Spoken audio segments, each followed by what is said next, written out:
Hello, and welcome, friends, to the Chaos Protocol. Oh my goodness, what about that trailer? What?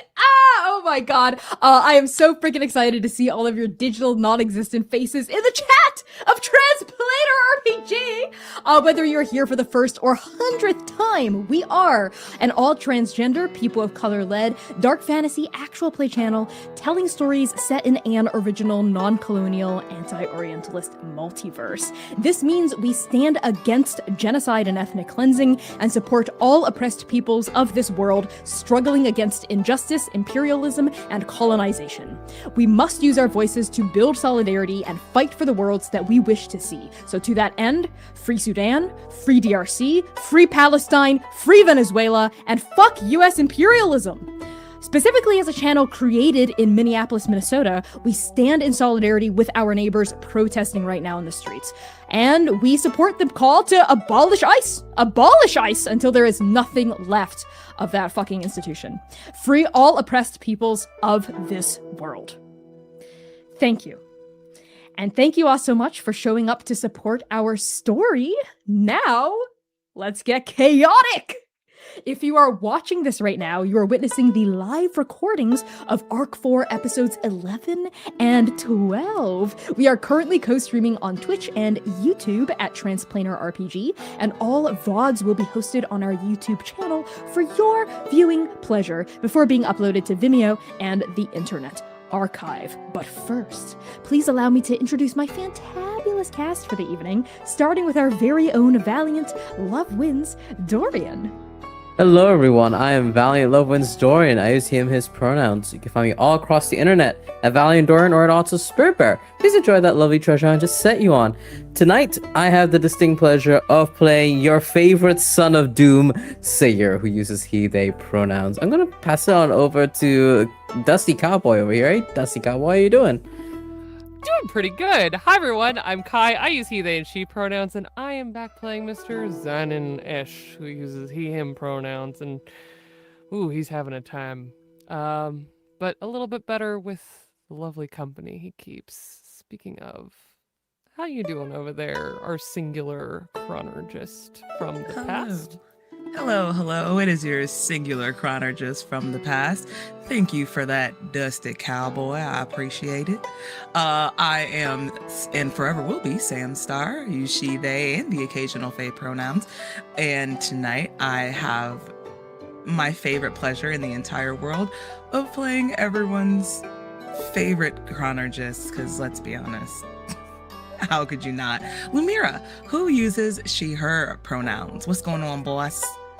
It's me, the boss. So to start off our announcements, a massive thank you to our two major sponsors for Arc 4, Hero Forge and the Working Families Party. Hero Forge is a website where you can design and print your very own custom miniatures, and they now offer 3D printed custom dice. You can put pretty much anything that you make on Hero Forge into the clear material of this die and still get a perfectly weighted chunk of math rock. So visit Hero Forge today at bit.ly/transforge. Let's take a moment to just click on that link, because even if you don't buy anything, clicking on that link really helps us. You have no idea. In your free time, just click it. Just click that link.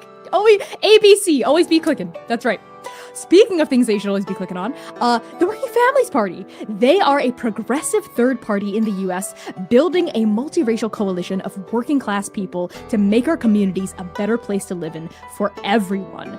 You can take an action right now to affect change by signing their petition to break up big media companies, and in the meantime, also join their mailing list at bit.ly/ WFP Trans. If you haven't signed up already, if you're on the fence for any reason, highly recommend that you click on that link if you want to learn more about their mission. You can click on their logo, go to their website, scroll around, learn about the Working Families Party. They're honestly a really, really cool political group, and I highly recommend checking them out, signing that petition, and joining their causes. And finally, a big old thank you to Chepeku for letting us use their scenes for this arc, as well as a big thank you to Explain Trade and Frivolous Bear Studios for being our incredible channel-wide sponsors. Over to you, Val. Y'all, you know what time it is. It is time for merch. Fans of Transplaner, you'll be pleased to discover that we have a merch store full of apparel, home goods, and accessories that have been gorgeously designed by my husband. Once again in the chat again, our husband. Wonderful. Thank you all very, very much. Our merch store is sourced ethically, size inclusive, and made to order with free global shipping. Go to transplanerrpg.shop today and check out all of our incredible designs. Passing it over to you, to Kai. Another huge thank you to our Patreon precepts for supporting our show. Thank you to Azra, Brooke, The Bow System, Elvira, Mainman13, Mark J, Nilcessity, Robert Burke, Rose, Sergeant Danes, Spectra, Spencer, Taylor, Travis L, and Zoe.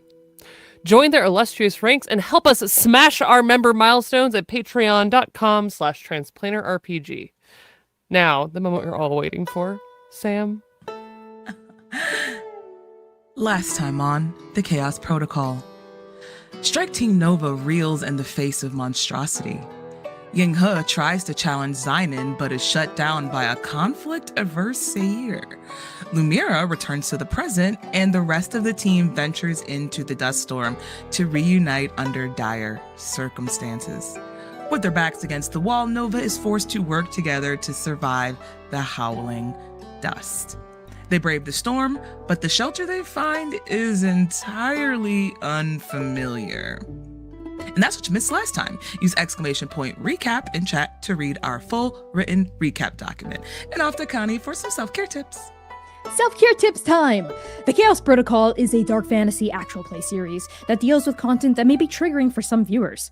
Content warnings for this session may include fantasy violence, survival and scarcity, environmental collapse, apocalypse, storms, complex relationships, grief, death of loved ones, romance, and references to alcohol, smoking, classism, revolutionary violence, and the loss of children. If you're in the Twitch chat, you can use !CW to get a look at our content warnings at any time. If you are in the chat of the YouTube Live, our incredible mods will be copy and pasting these content warnings into the chat every now and then to keep you abreast of what you might expect. And now, the title of this episode is To Bite the Hand That Plays the Fool. From Waiting for the Moon to Burn by Connie Chung. And with that out of the way, let's begin.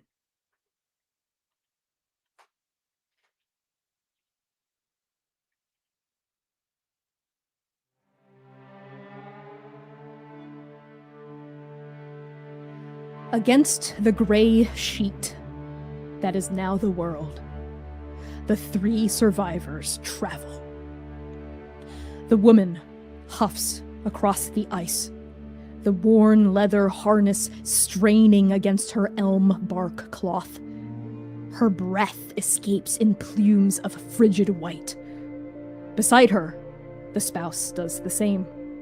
The only noise that rises is the crunching of ivory cleats against snow and the whispering of their deerskin capes. From a distance, they look like heralds of the great rain trout coming up from the big lake to celebrate and warn of their god's approach. But there are no lanterns here, no burning braziers or salmon meat to share. There is only the wind and the cold and the dust.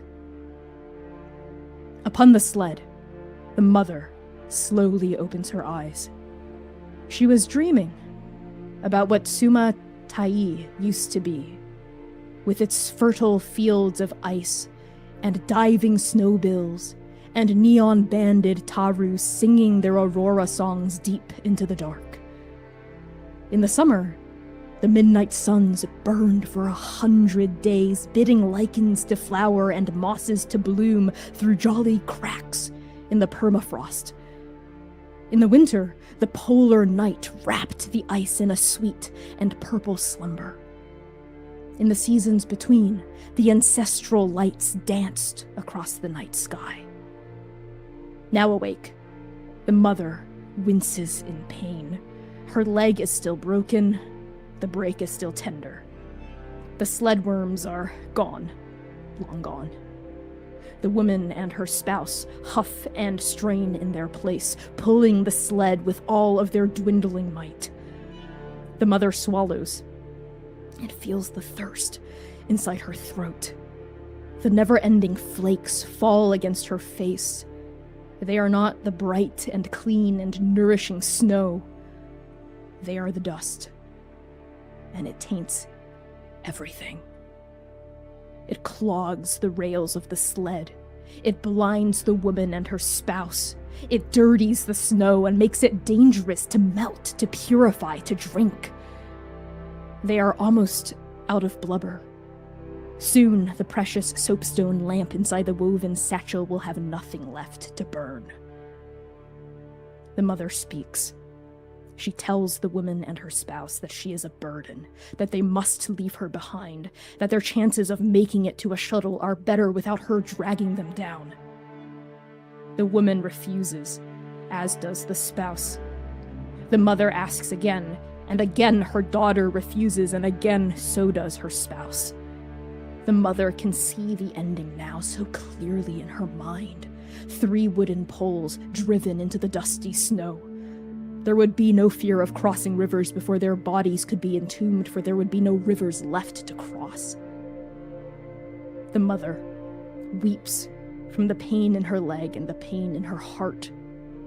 Her daughter speaks soothing words, but the spouse is quiet, alert, all of a sudden. There is a noise, like a lemming in the snow, a gentle squeaking, a fatal rustling. The radio.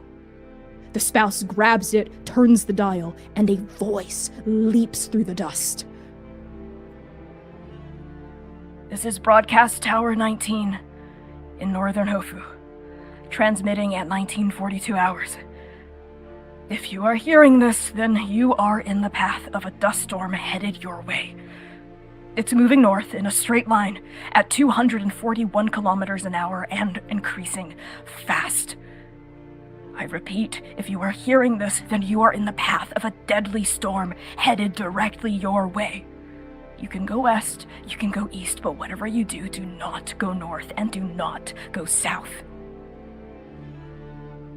The message repeats. The mother stops weeping. The woman looks scared. Their argument is forgotten for now, but the care remains. The woman tightens her harness, as does her spouse, and together they turn the sled toward the east. Perhaps this message saves them in the long run.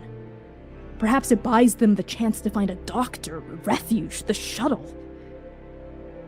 Perhaps it doesn't. But in that moment, they survive. The storm does not swallow them. The 3 graves go undug, and they live to see another day.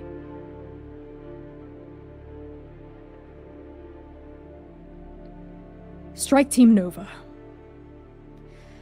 You wake from an uneasy slumber, your nightmares fading, half-remembered and then not remembered at all. Lumira, the echo of a dark seed, presses against your eyelids. Zynon, the sensation of isolation and dust, floods your mind. Sayir, the golden eyes of a great huntress, and the feeling of her arrow piercing your heart. And then it fades, like everything does, in the face of this ceaseless dust. It's quiet, and the quiet feels empty. It is a strange cavity where there should be activity, and you realize the storm has stopped. It was ever present through the night, an endless howling that your minds adjusted to, as mortal minds are wont to do, but now the screaming gales are gone, leaving silence in their wake. Above your heads, a low and slanted roof. Wooden rafters dense with ancient cobwebs. Your eyes travel down, you see old crates, rotted shelves. A thick haze of ever-present dust hangs in the air, muffling every movement and each sensation as though you were at the bottom of an ocean. The floorboards beneath your bodies are old, stained, covered in a fine layer of gray dust. As the smog of nightmare lifts from your eyes, how does each of you clamber awake and take stock of your surroundings? Let's start with Zynon.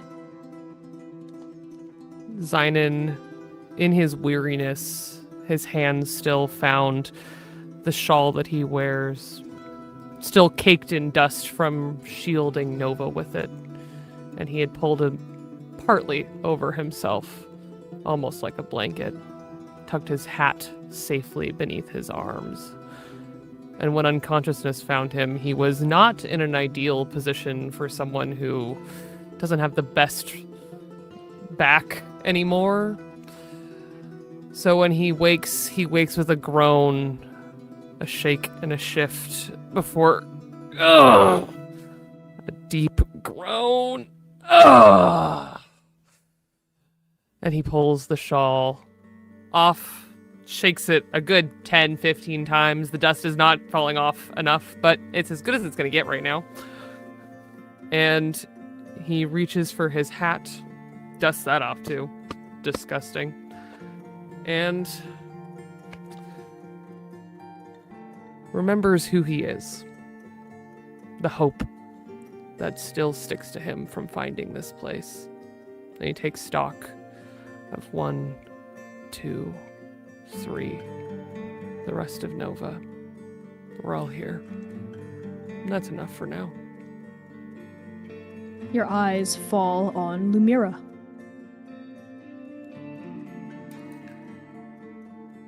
Lumira wakes up extremely groggy and stiff, like she was hit by 3 buses back to back in all different directions.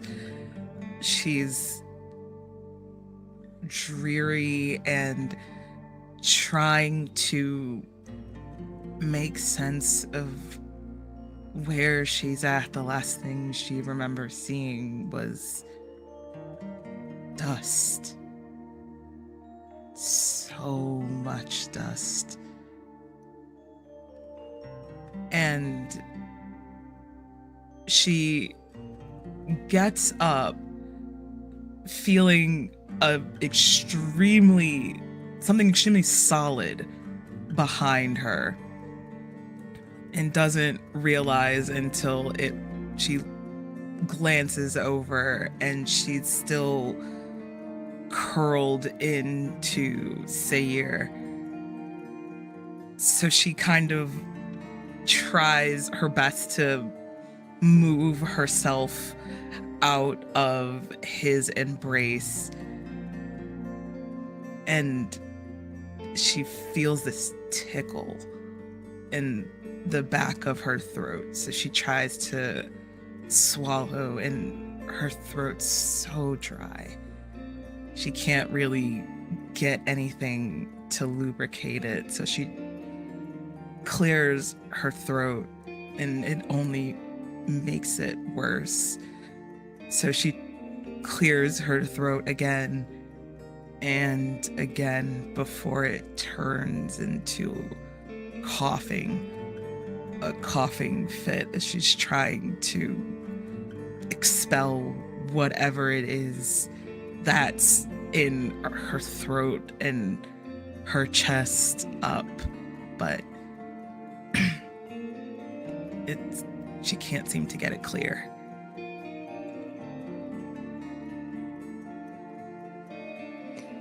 Seer, you are roused by this noise, this shuffling of body against yours as your eyes flutter open.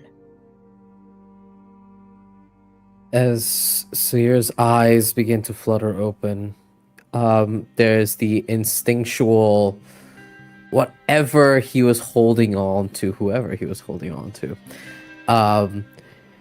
He held on for dear life. And there's that instinct where that palm, the bottom of his palm, tightens a little bit around said person, around you, Lumira, as you slowly inch yourself away. But then relaxes when he realizes you are breathing and you are moving. But then you start coughing and Sayer starts to stir. Lumira? He says, and his voice sounds wheezy. There's a slight soreness, scratchiness, and a wheeze as he wakes up, and then we hear cybernetics begin to slowly hum back to life. White light begins to slowly light up his antlers, blinking slowly as if processing, and the cybernetic tail curled around his leg also flares to life, but it's dim. And we see that Sayer looks to get up from his shoulder, resting on it, but it stays really still.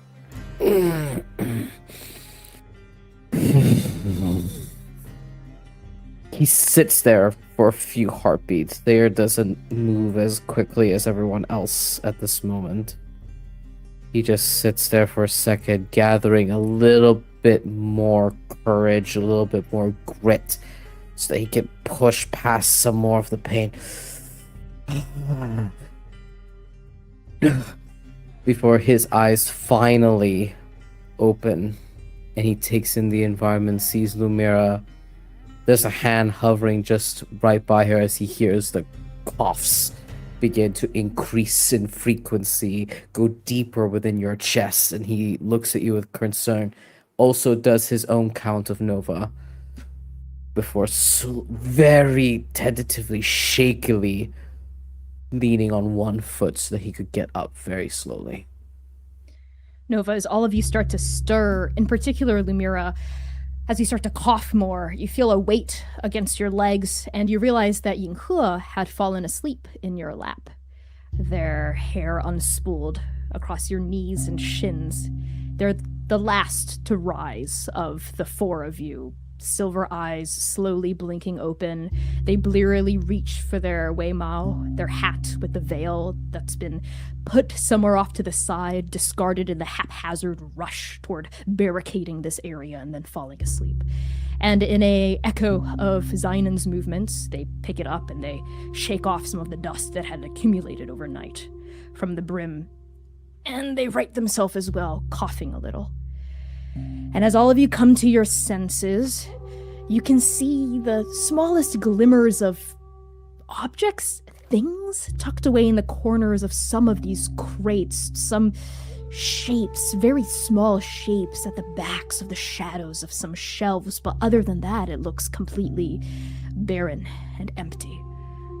And then Lumira, on the other side of your lap, you feel a round, spherical object hum to life inside your pocket. The Oracle, as this droid crackles to life, and you hear a "Good morning, Nova." There you are. With a Hello. very, very tight Zainan gets up.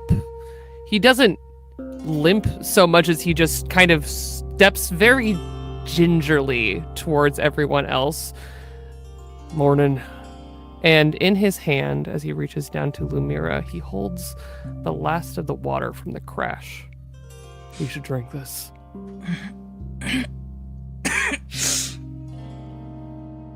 Thank you.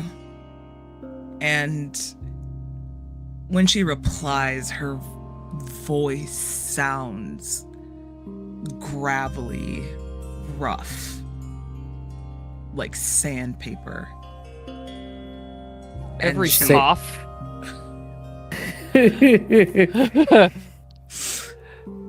Every cough, every rasp in every single person's voice in this room is like a dagger being driven deeper and deeper into Zynon Esh.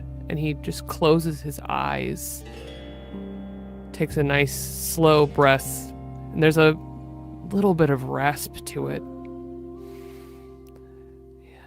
We're gonna have to get better at this. That's all he can think right now.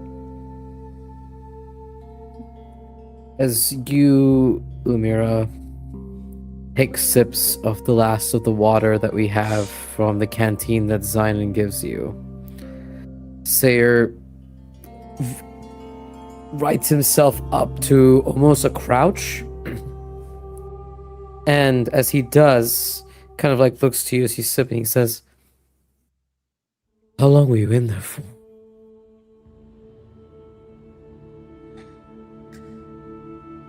Umira finishes. She's taking the smallest possible sips to try to conserve just enough to wet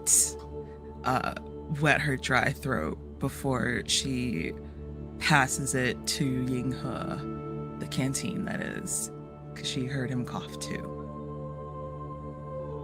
Yinghe Here. takes the canteen wordlessly, lifts it to their mouth, and also takes just the tiniest sips. But you can see them relax into the sensation of water filling their mouth, water going down their throat. And it looks like they want to drink all of it, but then they lower it. And when they open their eyes, there's almost a kind of animal hunger, desperation, a memory of scarcity from a different plane of existence. And then they hand the canteen over to Sayer, but they do not meet Sayer's eyes.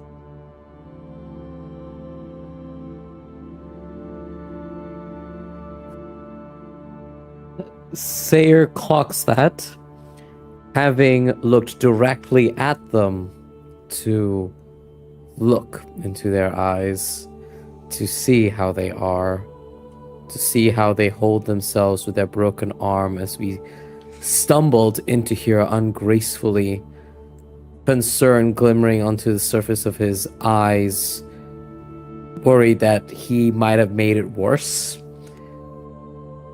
Sees that pulling away and winces on the inside as he takes the canteen. It takes 1, 2, 3 sips. Enough to wet his lips, and he kind of like lets the water, the liquid, sit just above where he feels his voice box is. Just to feel some sort of cooling relief there. Just let it sit there for a moment before that relief is gone and goes to proliferate with the rest of his body. Before closing the canteen and looking over to Zynon, he says, "Oh man, here you go." Zynon takes it, does not drink from it, and puts it back in that same safe fold inside of his clothes. And his eyes begin to scan. You're now all accounted for. All of Nova is accounted for. And now he's looking past the cobwebs to what is behind them, what is behind the dust, all of the things that were in the way when we arrived last night. Now we have shelter. We have a little bit of water. But what else is in here? And you can see he is beginning to move on again, the same way he's moved on every single time Nova feels settled. He starts thinking next.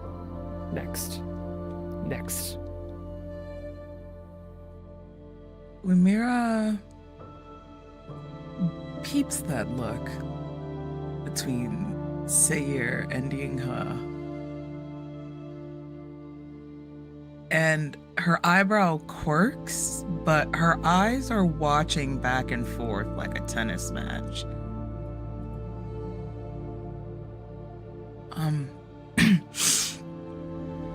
I don't know. An hour, 15 minutes? Is that how far back you went? No. Way farther. Wait. Your chronology. Is that what? How far back? Before. And Lumira stops again. A cough breaking up her sentence, and she looks around. It's okay. Steady.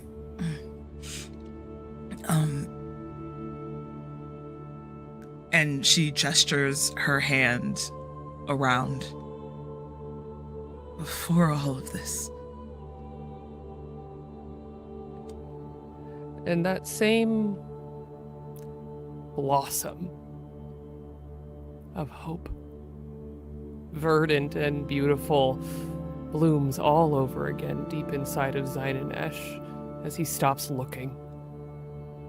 Because there is something impossibly more important in this room than food, than water.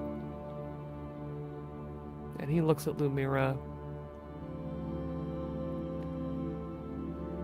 You saw it.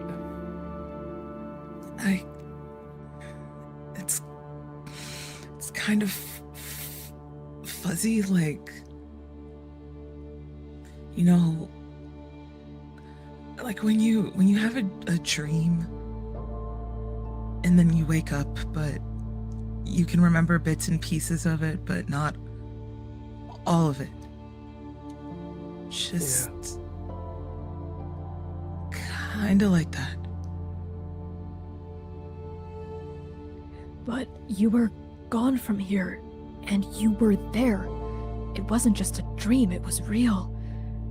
You went back, what, 15 years? Least.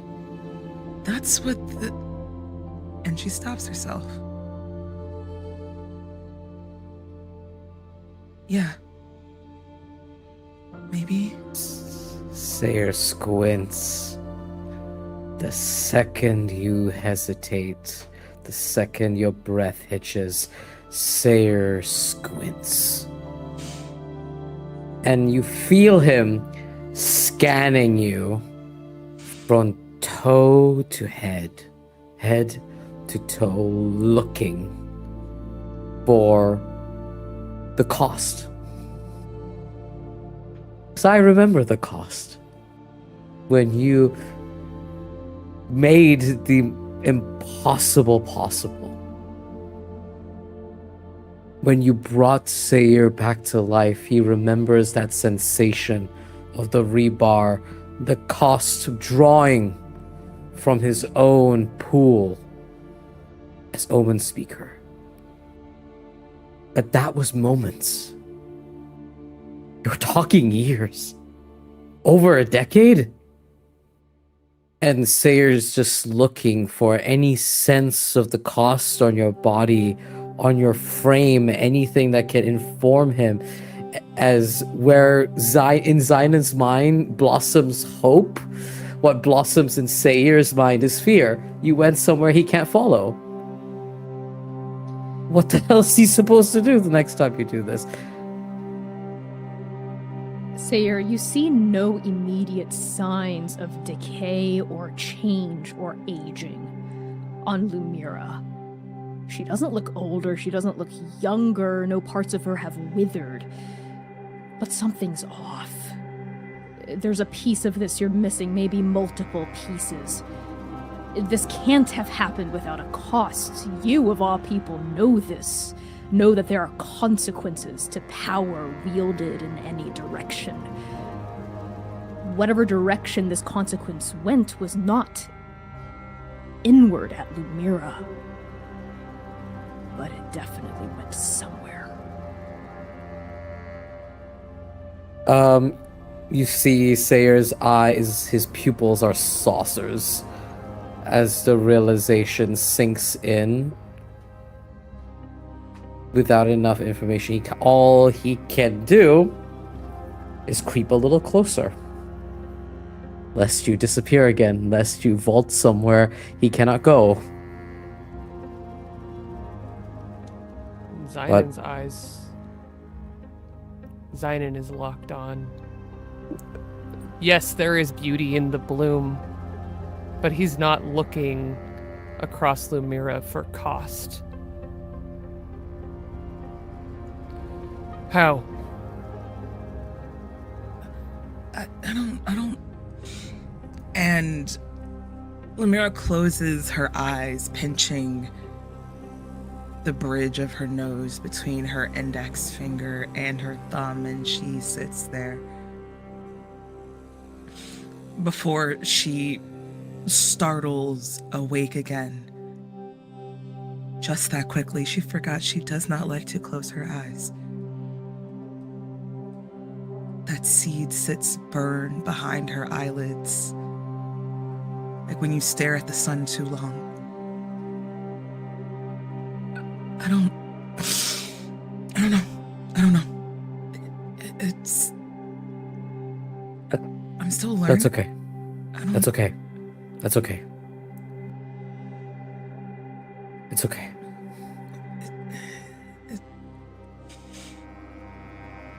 It just wasn't here. I don't think we have to interrogate that right now. We all just woke up. We're all just a little groggy. Maybe let's just get our bearings and see what this place is. Agreed. Yeah. And Lumira's eyes dart all... It's almost like she's finally settling into herself and her surroundings.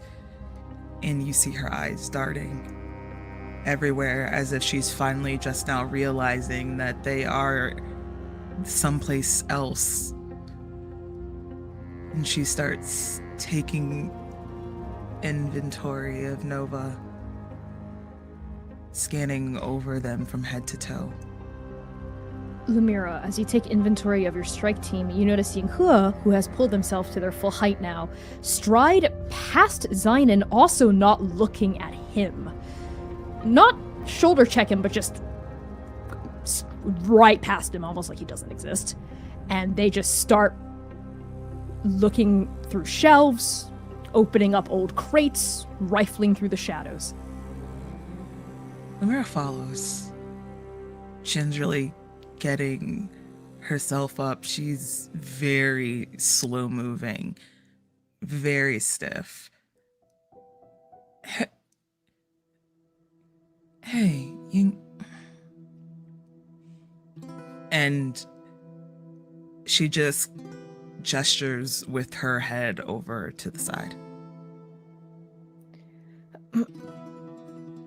Yes, Lumira? And Yinghua pauses in their investigations to take a sidebar with you. Lumira kind of makes it look like she's looking around. She doesn't want all of her focus to be on Yinghua, not trying to make them feel targeted or like she's trying to corner them. Did I miss something? All of y'all look banged up.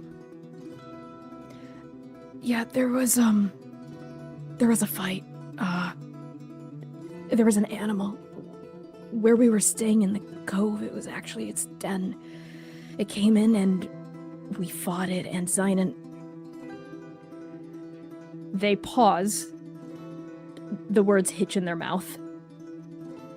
They push through. Zynan killed it. I think we could have ran. We should have ran. but it's dead, and it turned to dust, and we got banged up pretty good in the fight. It wasn't trying to hurt us. I think it was just scared and trying to protect itself.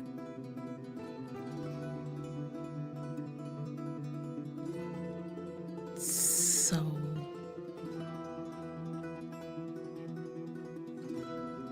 Okay, It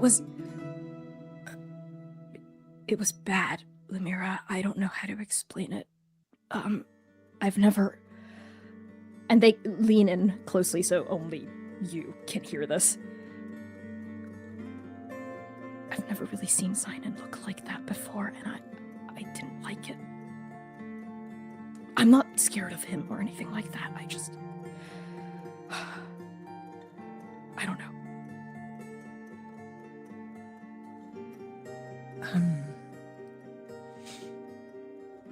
Sorry I wasn't there. It's not your fault, Lumira. You got whisked away by some kind of... I don't even know. You're not gonna go flying away like that again, are you?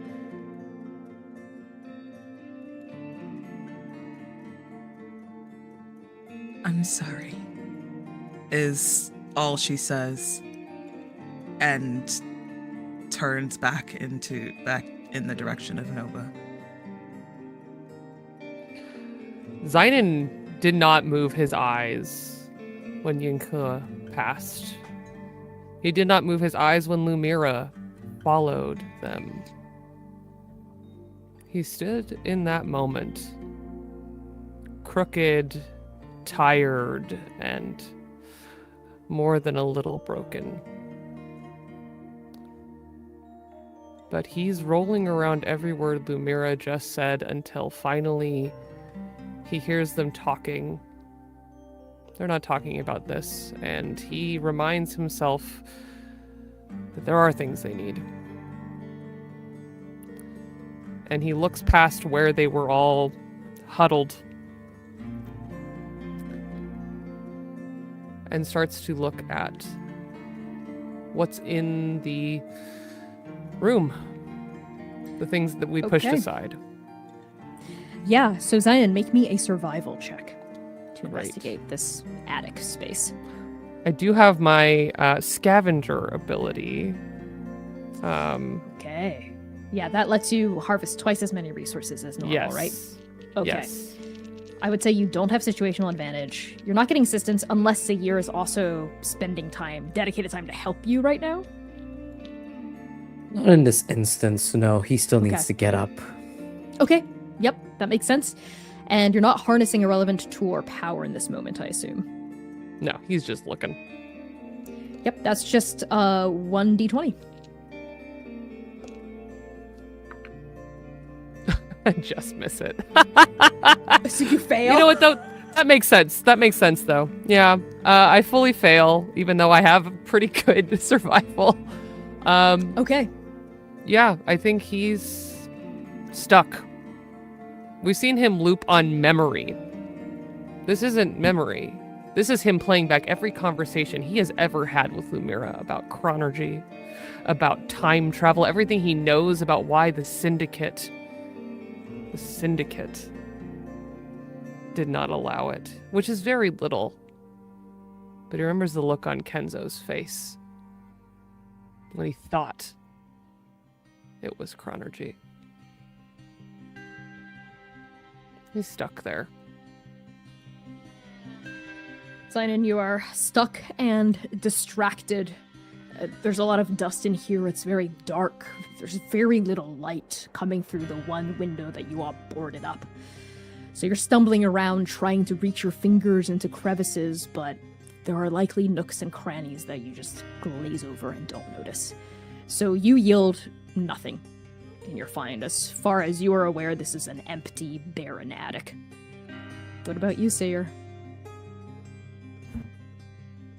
After waiting for that moment to dissipate,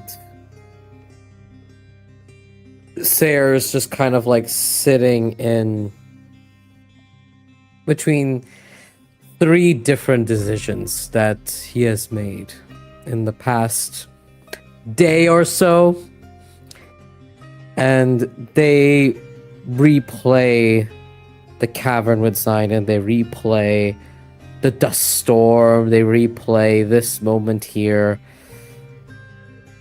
And Sayer pushes it down, gets up from, as he's pushing all of that down, he pushes himself up as his tail shudders around his leg. And he just, that's when internally they say to themselves, what got us out was us together. Nova, together, united. That's what got us out. That's what helped us survive. This is not the time for me to be in my own feelings. This is not the time for us to dwell on things I cannot do nor change. Now, what do we need now? Zion seems to be standing in place and staring out to the middle distance. I will make myself useful.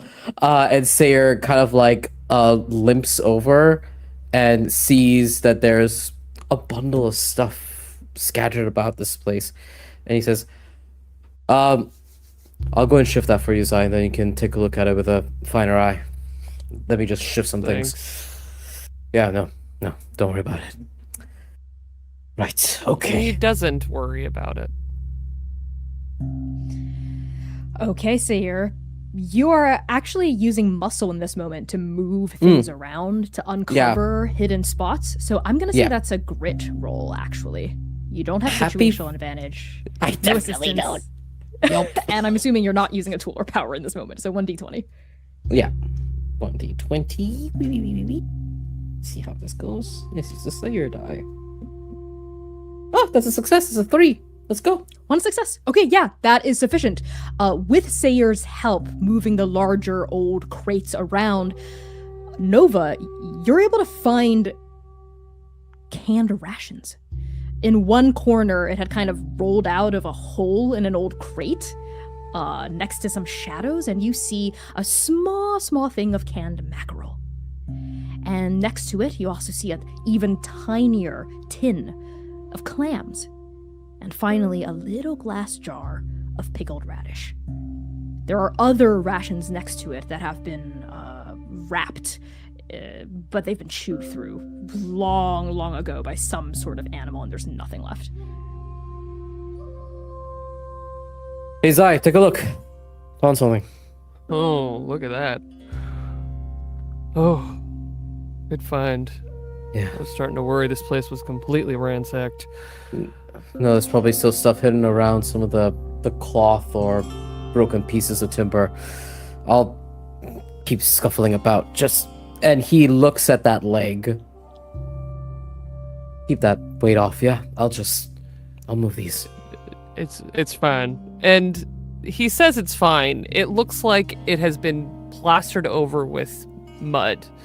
But that mud is not made of water.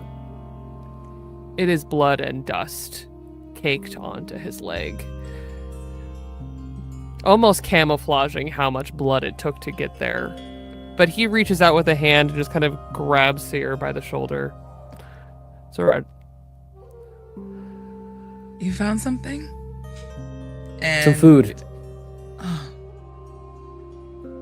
Great. What? Okay. What in fate's name?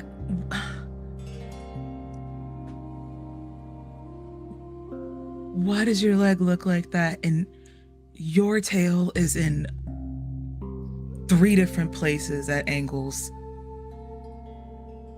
It hurts less if I do this. Seer, It doesn't look better, though. you're one to talk. That's rich coming from you, old man. Okay, can we find something that can help? And she gestures to y'all, including Yinghe. Y'all. Yinghe says, I'm fine, as their arm hangs at a bad angle. You're Mira, not. I'm probably the best in, my shape is fine compared to the rest of them.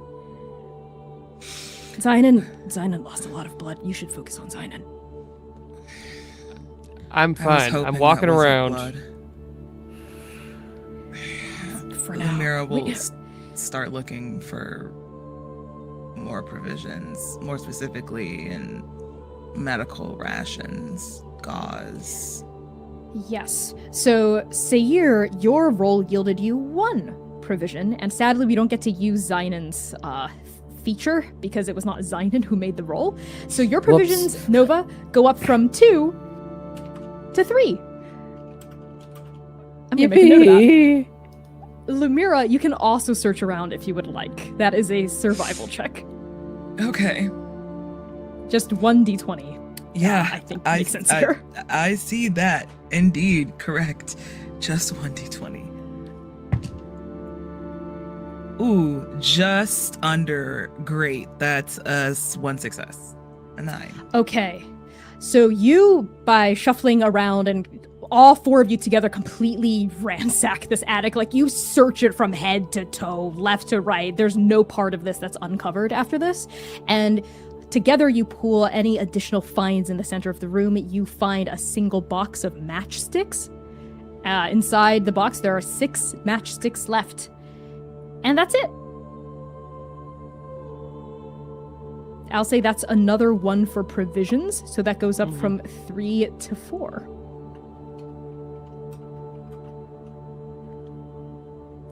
Well, Staring at your single find laid out in Lumira's palm, all of you kind of clustered in a circle, Yinke says, maybe we'll have better luck finding things outside. I know it's just a big empty crater out there, but... Oh, I remember there were shipping containers. Maybe we could go to one of those.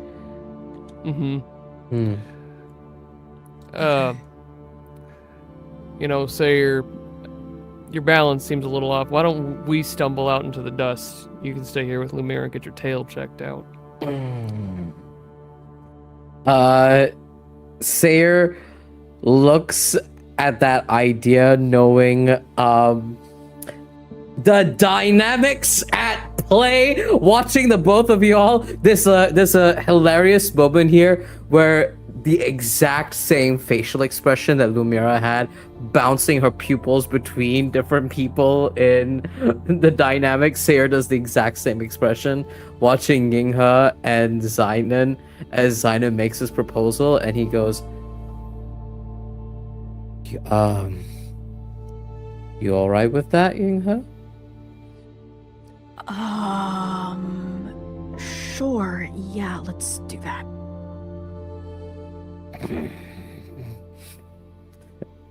And Sayer's chest buckles a bit more, and he goes, okay, just both of y'all easy on your leg, Zynon, and go easy on your arm, Neela.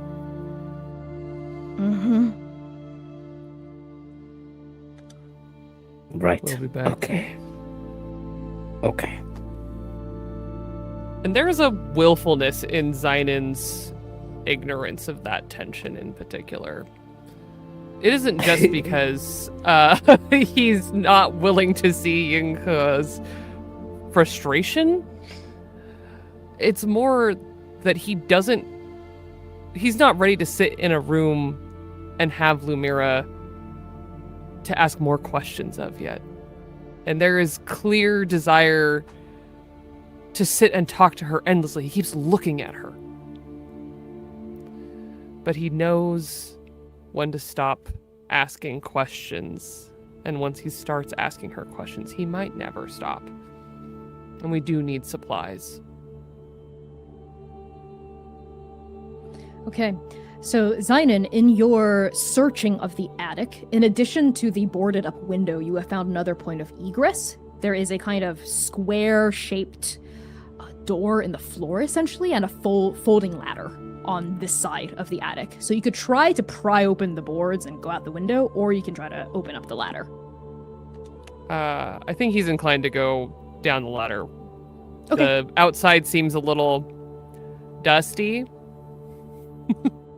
Yeah, absolutely. For lack of a better word, sure. You and Yinghe together are able to kind of bang on this rather stuck ladder and get it to like detach itself from the floor, and it kind of coughs open, and in one fluid motion the ladder slides open and hits the bottom of the ground floor, and a big plume of dust rises up, mushrooms into the attic from this movement.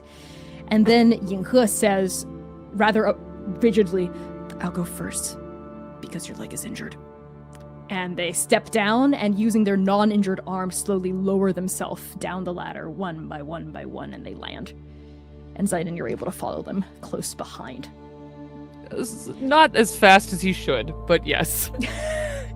Yes, it is painful even when you try to not put pressure on your injured leg. You're still scaling a ladder down. So as you do, you leave Lumira and Sayir behind briefly in the attic as the two of you search the ground floor. What a fucking mess. I leave for 15 minutes, tops. And quite literally everything goes to shit. Let me see your tail. I know. Mm. Don't give me that. Let me see it. Okay. And you see, say, your cybernetic tail that's blinking like red every time he twitches and moves it, slowly uncoil around his leg and like stutters as he like reaches it over to you. Sayir. And Ew. Lumira drops to one knee, gingerly, as lightly as she can, is like feeling along it, trying to pinpoint where the problems are. Sayir, this Yes. is compound. There's multiple fractures in this. Yup, I can feel them. And he like stands so still. He's trying to be such a good patient right now. He's like holding on to the wall with one arm and like steadying himself, trying to be such a good patient right now. And they like look over to you. It was bad, Lumira. That's what Yinghe said. Listen, I don't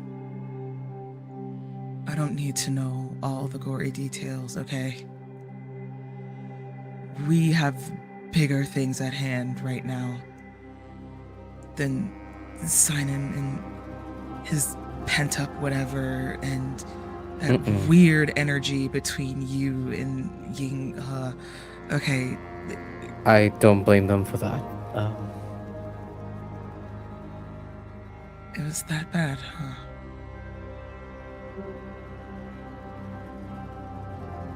And Sayir kind of like turns around, like so that his tail is curled as you're holding it in your hand. He looks at you. Lumira, I don't know who that man was in there. No, like seriously. Lumira That's- kind of drops your tail, not dropping it completely, but like Mhm.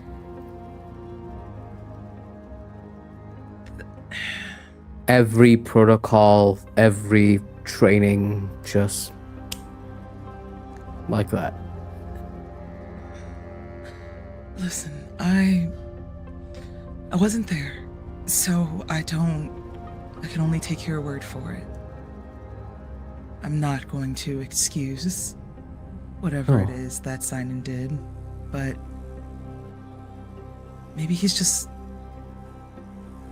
going through something and this is all coming back. This is weird for everyone. No, I agree. I think you're right. I think there is something going on with Zai.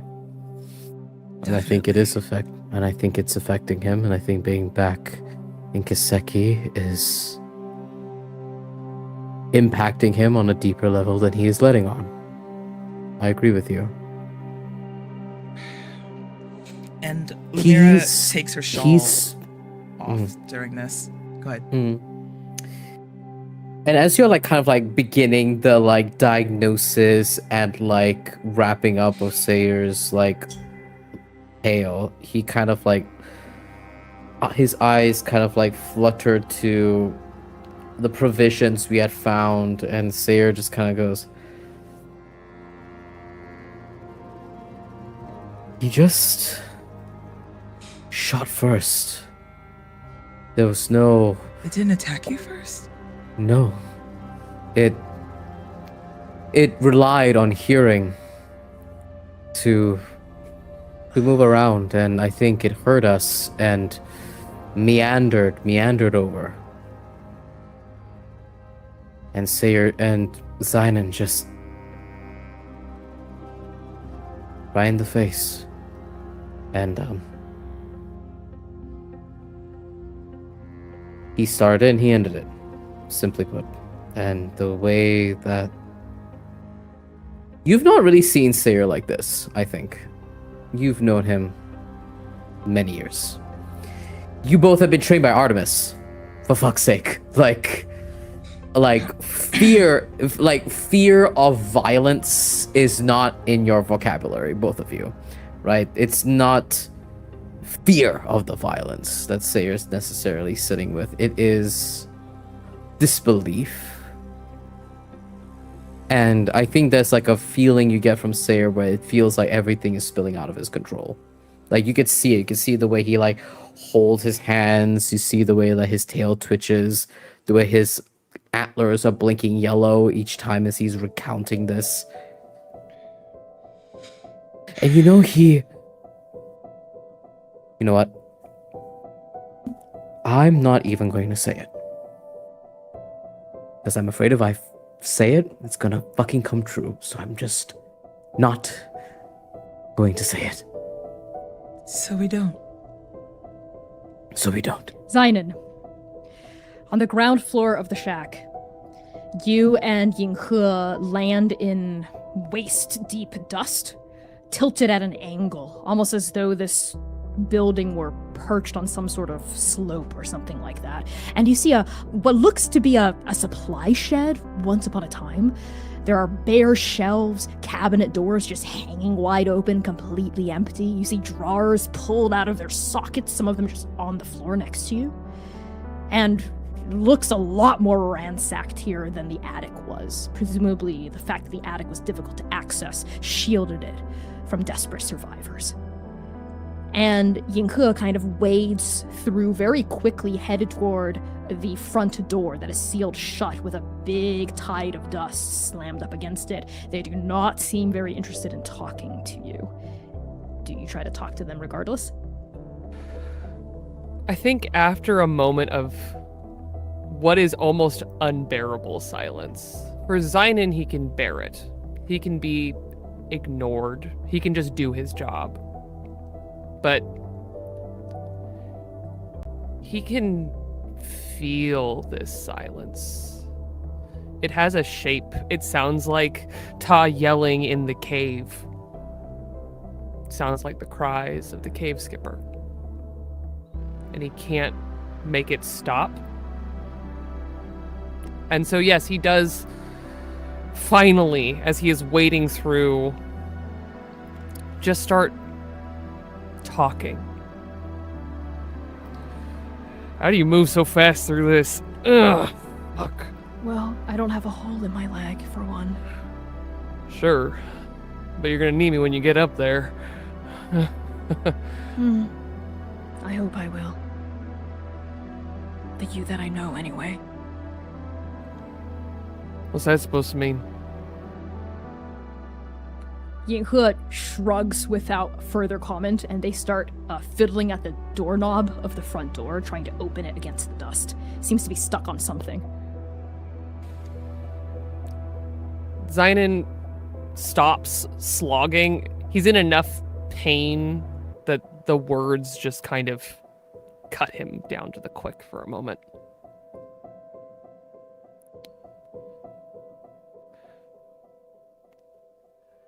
I'm sorry I didn't hear you in time, if that's what you're upset about. I'm not upset about you not hearing me one time. And they're saying this as they continue to struggle against the door, and quite violently, actually, even though their words are coming out more or less evenly. I'm upset because it's like I said back in the cove, it didn't have to go that way. And I feel really bad for it. And it doesn't seem like you do. You know, before all of this, and a ping of everything Lumira said 5 minutes ago rushes back in his head and makes him stop, wondering what she saw. But he does keep talking over the rushing sound of the past 15 years ago and before the dust. The creatures of this world, they hunted my flock. I've seen things like that before.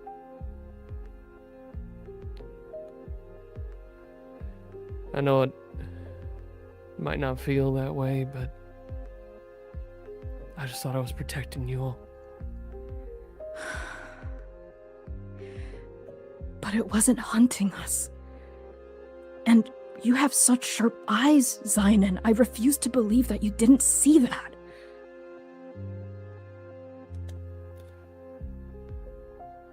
I know you were just trying to protect us. I want to believe that's why you did what you did. And maybe it was, maybe... But that doesn't... Can we just do whatever we want just because we're scared? I saw a lot of people back on Jerkwall do whatever they wanted just because they were scared. And they did a lot of really bad things.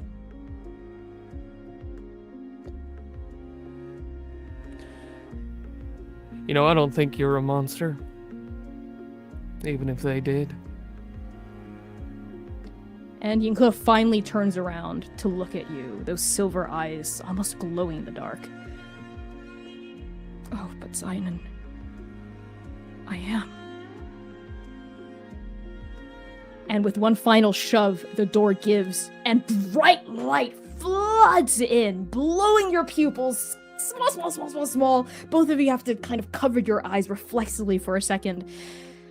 And when your vision adjusts, you see that this shack is perched on the side of a towering mountain.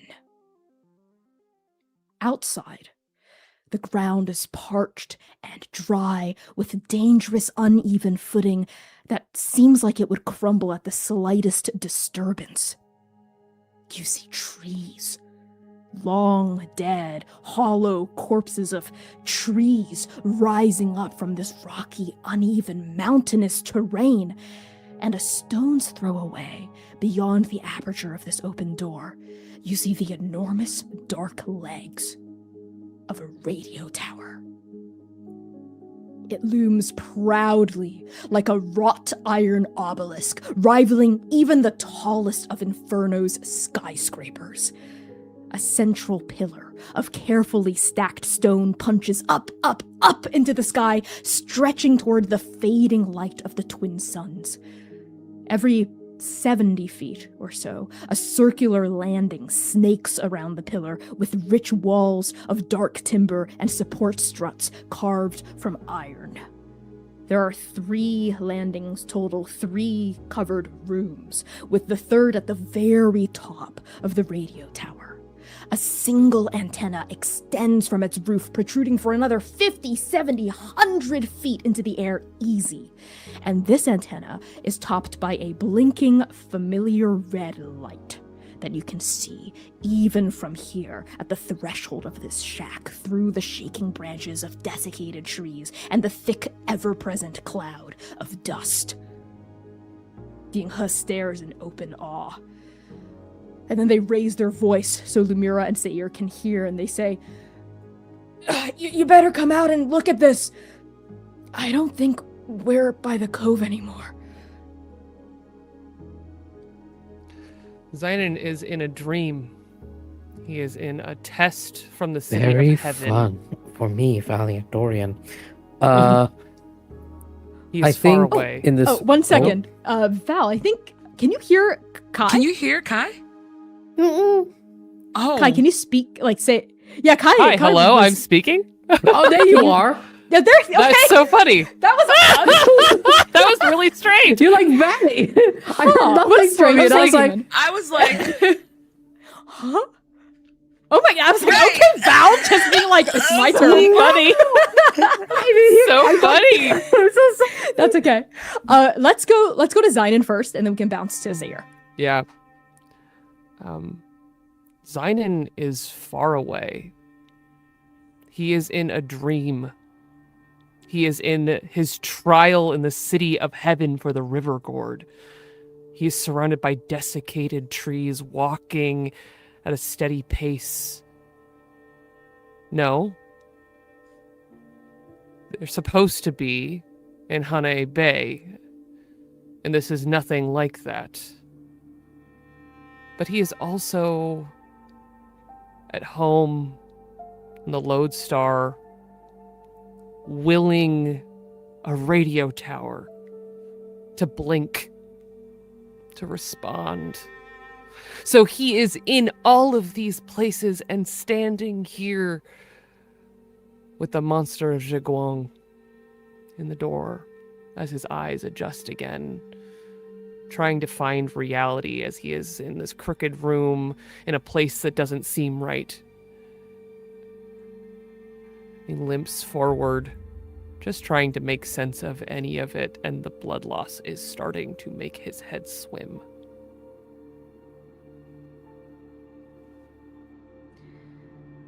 That's when Lumira and Sayer, the two of you, hear Yinghe's voice cutting up from the ground floor.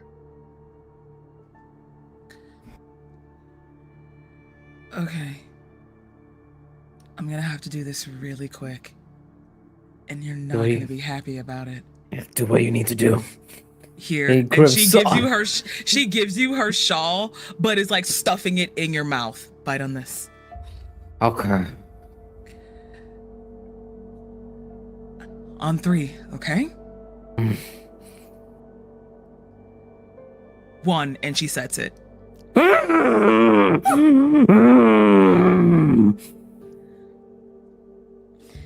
So what this means, Sayer, is you no longer have to keep your tail wrapped around you all the time. It's been Yippee! more or less splinted-ish. You still have 2 hit points marked unless Lumira would like to use her first aid ability, spend provisions to remove one of those marks. So here's the thing. Everybody is fucked right now, and using my first aid would require me to use 75% of our provisions. So it's just a bare thanks, Sue.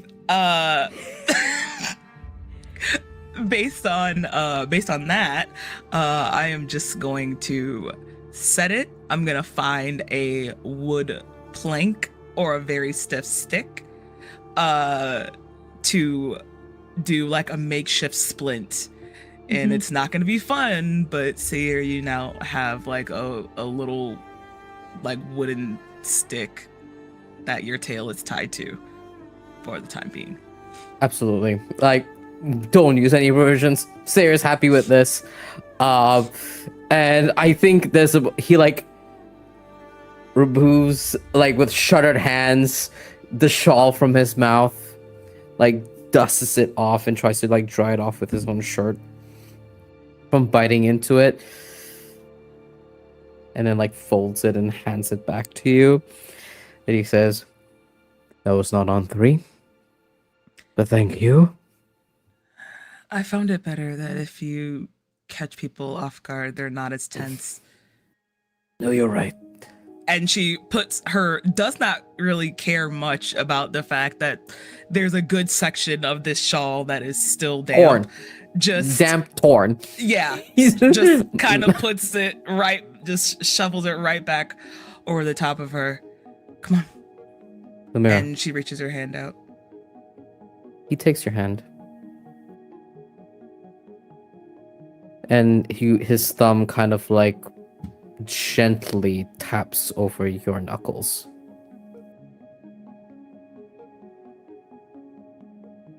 Were they with you too? The other set of fangs?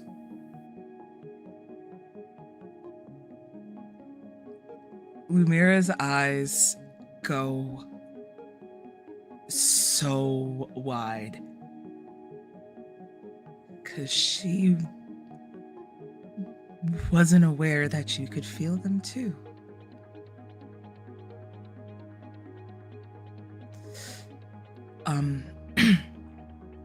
We should probably go see what Yinghe and Sinan are yelling about. Come on. And Sayre follows, because in your no answer, he got his answer. Strike Team Nova, you reunite outside of the shack, and now all four of you are able to take in this brand new scenery. You are certainly not in Hane Bay anymore. This is a mountain. There's not even the memory of a ghost of an ocean anywhere near here. And that radio tower, so close through these dead trees, you could make it in a 5-minute walk at most, even against these steep slopes. And that is exactly what Yinghe proposes when you reunite. They point toward the tower and they say, there, that was the shadow, that was the light I was sensing. There's gotta be something there. Do you think there's provisions, or? I mean, that light is still blinking. That's a really good sign. Maybe there are people in there. There could be, if nothing else, links to anyone else that's in the area. I could fix Those my things radio. are all over the world. Yeah. We should... Okay, let's go. And Zidon is about to say we should hike the hill. He regrets that those words have to come out of his mouth. And he just sets his teeth. Oh, we should go. Oh, hey, no man. If I remember correctly, your leg is still out of commission. Come on. And he gestures onto his back. I got here, didn't I? What is that like? How many feet is it between like the upper bit and the lower level that they were in? It's like 30 feet of elevation. Sinan, be serious. Sit down. And Lumira walks over and like points down to the ground in front of you very expectantly. He looks away from Seer, as he will not be piggybacking on Seer's back in maybe this lifetime. He Hey, does, however, Connie will kill you just to make that happen. But he has always had a hard time saying no to Lumira, and he can only avoid talking to her directly for so long. So he very, very slowly sits where he is told to sit. It hurts, and you can see that his body reacts before he even allows any wincing. He avoids putting any pressure on that leg, as it is shredded in the thigh. Stop being weird, like I haven't done this 1,000,006 times. And Lumira will start gingerly looking at your leg. This blood loss, the deep, deep gashes. She doesn't have her kit on her. She can't stitch it back up. So the next best thing. And Yinghe leans in next to you as though also assessing Zion's like at the same time and suggests crutches. That's a lot nicer than I was thinking. I was thinking cauterize it, but yeah, crutches. You can Well, cauterize maybe it. Zidon should pick. It'll stop the bleeding. Do you know how bad that's gonna hurt with you awake? I do.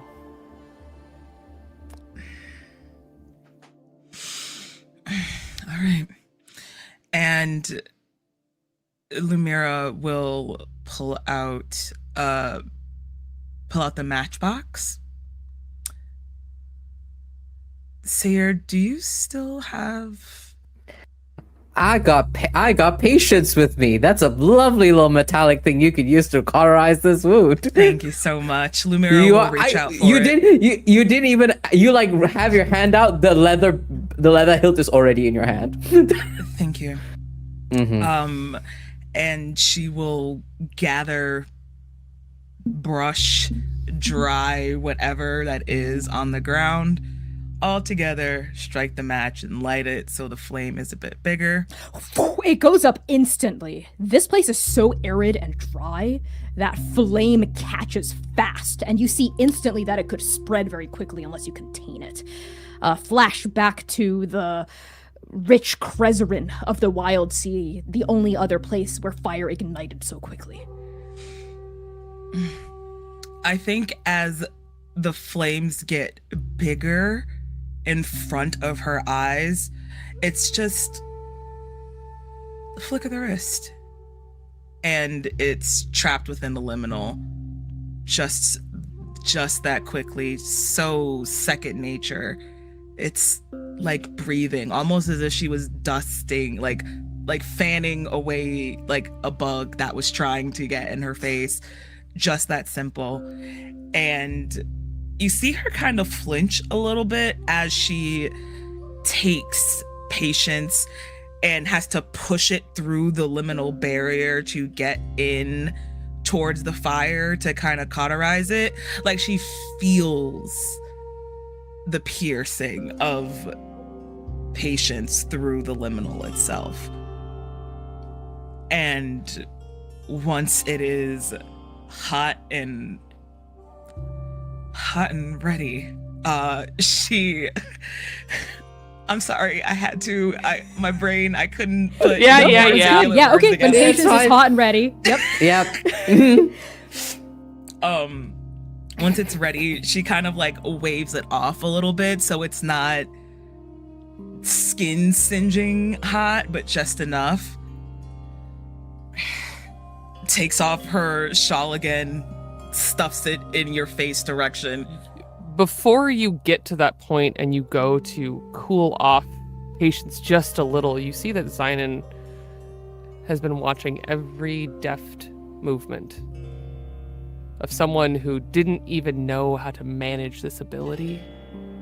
And not only make it easy to make the liminal around the fire, but to interact with it, to change it, to use it, not dangerously, but deftly. Every little thing that you learn, Lumira, he watches and he remembers. And here you are now. Who knows what you'll learn next? And when you finally give him that scarf, he's already got his shoved in his own mouth. The hot metal touches your leg. And we cut to the base of the radio tower. Zynon, still limping slightly, but able to put a bit more weight on that wounded thigh. The rest of you battered, but hope blooming within your eyes as you observe your destination.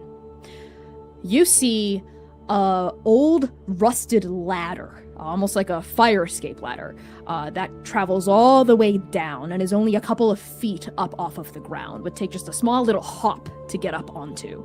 And this single ladder travels all the way up to the first landing. And you all can also see from the base that other systems of ladders travel up to the second landing and then all the way up to the final and third landing at the top of the radio tower. There's something else here at the base of the tower. You see a metal sign welded into one of the legs, and written in Kasikan standard script are the words, Signal Tower number 19, Hofu Province. And Zynon, you would know that Hofu Prefecture. And Zynon, you would know that the prefecture of Hofu is kind of far away from Hane Bay Prefecture. Hofu. Is that what that How in... says?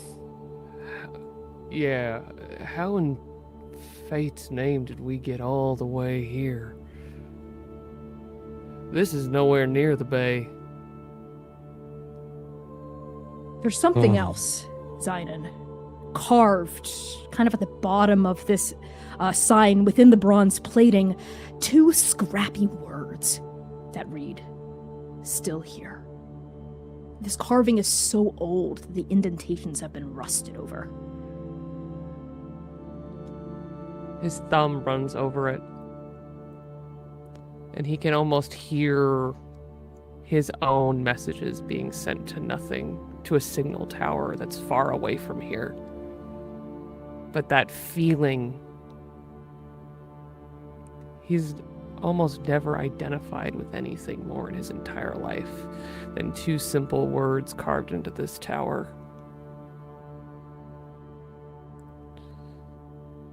Someone was here.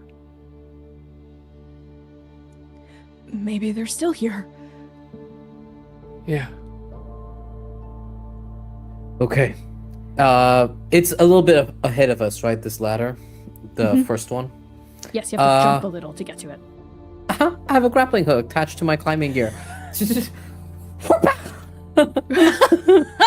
Is that the noise of the grappling hook? Right, is that what it sounds like? Yes. Okay, perfect. Yeah. You whoopah the grappling hook up to the lowest rung, and when you pull on it, like a fire escape ladder, it comes loose and comes all the way down, back to the bottom of the ground, so any one of you can easily step onto this ladder and scale it. Okay, then. I'll go first. Absolutely not. Why not? I'm fine. I can do it. Your arm? Don't you need Yeah. it to climb? Yes. Fine, okay. Your turn. Someone else. I'll go. And Lumira will kind of gently push her back and will start to climb. Okay. One by one, each of you is able to take your positions underneath Lumira and begin to scale this 70-foot tall ladder.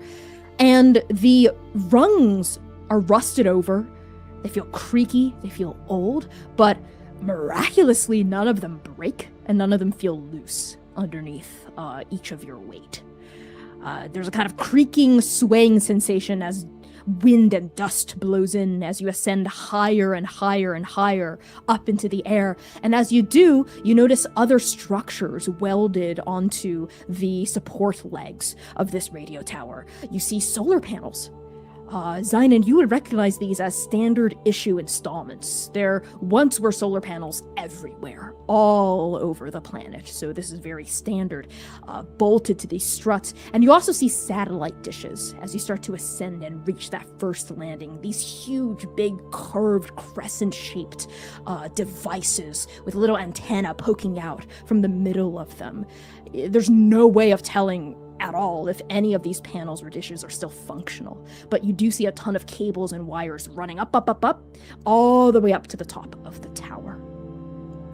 And eventually, the 4 of you are able to land on this outside, essentially walkway that encircles this first platform, but there is a door that leads in to a room built within this platform, a room that is enclosed off with shaded windows and strong, sturdy-looking wooden walls.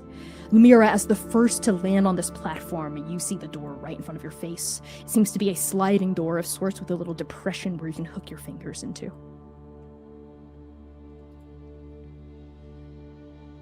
There's a door up here. She calls out down over the ladder. I'll check it. And Okay. Lumira turns towards the door, settling herself, she digs into the side of her boot and pulls out her boot knife and holds it at the ready in front of her just in case, as she cautiously tries to open the door. She's a medic. It opens but with no resistance whatsoever. It just rolls wide open. It wasn't locked. There was nothing placed against it from within. Nothing bolted whatsoever. Just rolls open on slightly squeaky wheels. But and it's open. And at this point, the rest of your strike team arrives. They surface up from the ladder, and now all 4 of you are able to see inside this initial landing into a archive room of sorts. You see, encircling the central pillar that kind of pokes up through the middle of this room are shelves upon shelves upon shelves of scrolls and books. And one of the shelves even seems dedicated completely to actual music records, vinyls, still within their sleeves. And that's not it. There's furniture in here and decor, humble furniture. Humble furniture. You see an armchair with a ripped cushion, and underneath it a hand-woven straw rug, a painted lamp on a nearby table, hand-painted with what appears to be a mother hawk soaring through a open and blue sky with 2 little baby hawks next to it. And then on a low coffee table in front of this armchair, you see an ashtray littered with the remains of many hand-rolled cigarettes, ash almost overflowing through it. You see upon the table old water rings, you see melted wax, and you see a mug, rather large and gaudy looking. There's something written on the side of it, but you have to get a bit closer to see exactly what it is. This is the sight that greets you, and not a single person inside. In fact, there's a fine layer of dust over everything, and you don't see any footprints going through the dust at all. thank fate, something to read.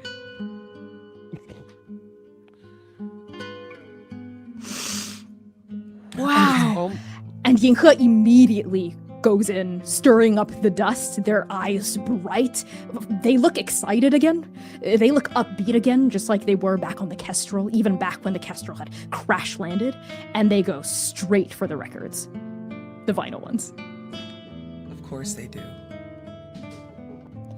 Zynon stands there feeling like someone just walked over his grave, looking around this room, looking for the shape of a person. And then he sees little touches, and I think the first one that calls to him is that lamp with the hawks. He just walks over to it, picturing the person who painted it, maybe the person who read by it, who loved by it, who lived by it. Feels so like home. Zynon, you are a farm boy. You are a naturalist in many ways. Do you think you would recognize the species of hawk on this lamp? Probably. He loves raptors of all kinds. Yes, then you would recognize it as a very well done reproduction, quite scientifically accurate, of a northern bantam hawk. And their 2 chicks, old enough to fly. You can almost see them in the sky when the very fleeting hours of day. He hadn't thought about the northern bantam hawk, the very gentle feathers of juvenile ones, since before the dust. Sayer, where are you drawn to inside this record room? I feel like Sayer's just taking this whole place in. I think he feels like where we were in the middle of the journey with Nova and feeling the webs of threads just like apparating around him, how he had to walk gingerly through it. And I think that's what he's looking for here. With the light, with the etching, as old as it was, I think they really hoped that someone would be here.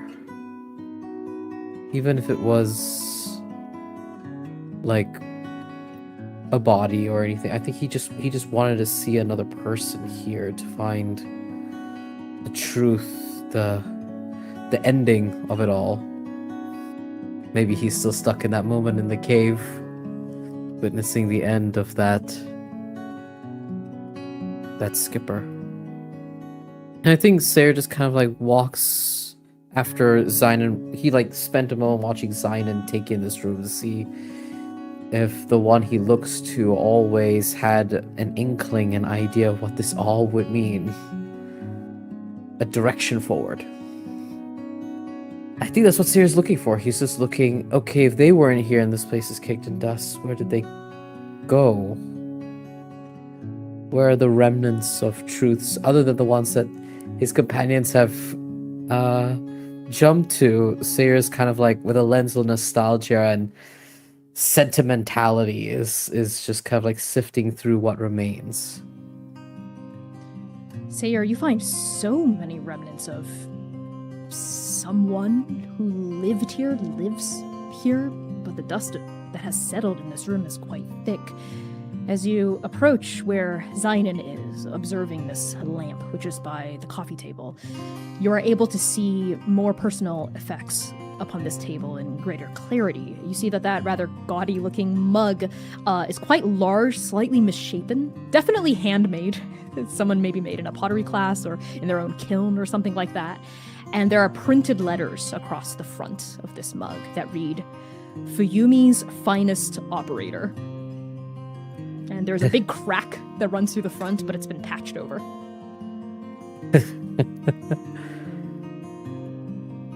This is not so bad. Right? And you also see something else on the table next to the ashtray. A flare gun. Bright orange. There seems to be something left inside the kind of revolver holster of it. A single charge remaining within it. Also covered in dust. Brilliant. I'm not trained in guns as weaponry. Sarah takes a look, sees that it's loaded, leans over towards Zynon. Zai. And hands it the safe way. Hands the little flare gun the safe way over to Zynon. Zynon takes it with an open palm and Still got one charge. looks it over. You know, this whole place used to be quite something. Did you ever hear the radio? Uyumi's finest operator. He's still holding the mug in the other hand. We used all these as communication. It's how we bound ourselves to each other.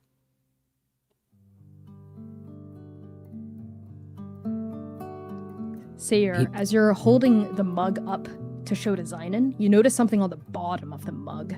Some sort of writing that had been inscribed into the actual clay before it had set. Do you tilt it up to read it? Oh yeah. If that catch Sayer's fascinated by the artistic rendition of this thing. It is a thing he doesn't really talk a lot about, but he does enjoy seeing people make things and what comes out of it. So I think he is curious. I think he thinks it's a pattern of something, so he like tilts it up to see what that pattern is in the light. Yes, it is 2 words. Love, 4. Like the Lumira. number 4, just to confirm. Yes, the number 4, yes. Thank you. Lumira, where did you gravitate toward? There are walls and walls of scrolls. Her agent instinct if she was thinking in that mindset currently, would have stopped by the ashtray to see how recent the ashes smelled, if not at all. But she can't help herself, and her feet take her faster towards the scrolls than I think she can even possibly realize. Yes, you go straight toward the shelves, which reminds you so much of the stacks. And within moments, you are able to tell that these aren't fiction novels or even non-fiction novels. They are official records. You see big scrolls rolled up of weather logs. You're able to sift through transcriptions of incoming and outgoing transmissions from the radio tower, and it's all very meticulously organized. There's kind of like an organizer's brain that's getting itched really well right now. Whoever took care of this space was like super on top of the archiving of everything. It's like dated and labeled. Everything is perfect. Maintenance logs for the tower itself, etc. And if you pull them out and start like looking at them at random or whichever ones catch your eye, you'll notice that all of the dates predate the beginning of the apocalypse here in Kesiki. They're all from over 15 years ago. You also notice in a corner of the stacks a small pile of cracked and defunct-looking hollow pads, almost like they were smashed onto the ground at one point, and a fine layer of dust have covered them. Lumiere puts the scrolls down as she was digging through them. These look like maintenance, and she stops once her eyes land on the cracked hollow pads. And she walks over to one using her sleeve to kind of dust it off a bit, turning it over to try to assess the damage. The damage from all of these pads seem to all have happened around the same time, and they look like drop damage, like they were dropped onto the ground with great force and then like piled up in a corner. And if the damage didn't break them, the lack of a battery charge for well over 15 years definitely did. You can't get any of them to boot up or work. Oh, can I? If you're God. toggling the power button, then no, you can't. But would you like to try something? Did you forget who I was? You Go did. on. Let me remind you really quick. So Lumiere did this fun little thing back in Inferno where she was able to go back a bit to see the ghostly vestiges of what happened here. I think that'd be useful, no? Yeah, okay, you're trying to tap into the memory of this place and see echoes of it, perhaps? See. Okay. You can already tell with your agent's perceptive eye that this layer of dust, everything here, was at least 15 years old. So you'll be tapping into events that have happened much earlier than you've ever tried to tap in before. So with that in mind, it's going to be a wit check from you, utilizing your power. You don't have situational advantage or assistance from another character. That is 2d20. Can I use archaeology in relation instead? to this as well? Oh, Or can I? Okay. I don't know if I can add it to it or not to increase my chances or no. You can say You know no what? if it's necessary. If not, you could say that you're using your archaeology feature, and we could flavor it as you're tapping into your Yeah. time magic. to yeah. kind of use it. Okay. Hell yeah. So when you investigate the history of a place, make a wit check. For each success, you can ask the GM one and receive an honest answer. So that's going to be 2d20, like we established. Gotcha. Oh, that jumped. Oh. How lovely of that. That's absolutely 0. I think that makes sense. You get 0 successes. Okay. 0 successes. Okay, how does it feel as you're trying to pull on your chronergy in this moment, but for some reason you can't, or it slips past your fingers? Mira's exhausted. She's utterly exhausted. She quite literally just jumped back here from 15 years prior. So I think she tries to tap into it, but it's like that. It's like a rock in those gears. It keeps trying to go, but it hits that rut and pops back to where it was initially. And y'all can see her focusing so hard on this tablet.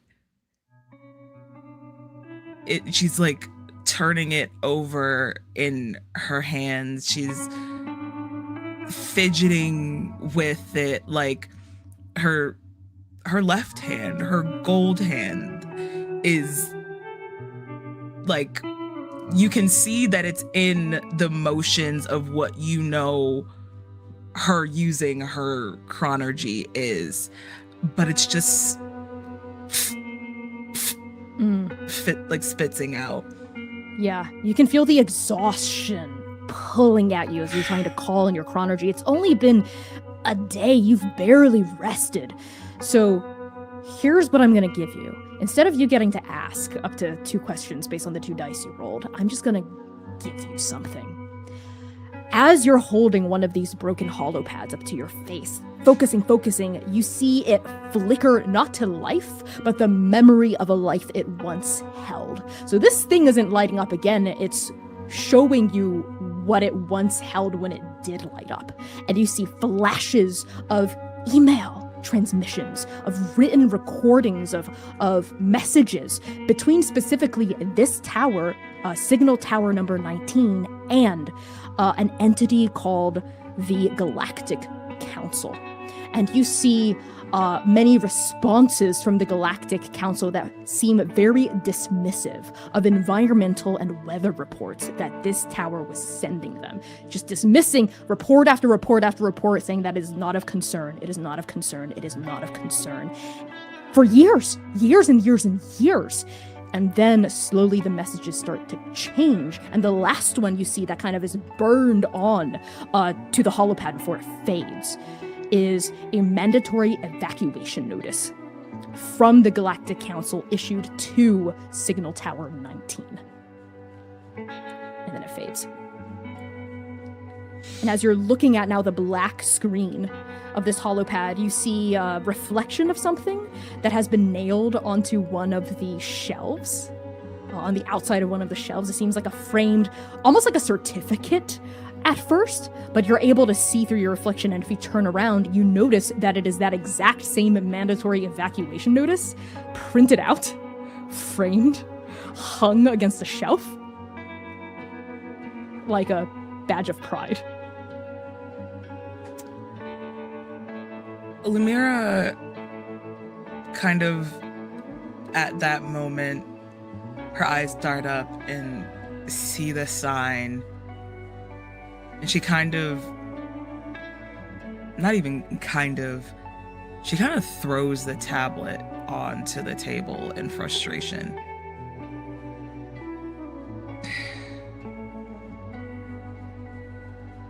And she kind of sharply turns to Zynon, huffing a bit too much, so much that it triggers more coughs from her. Who is the Galactic Council? And why the fuck don't they listen?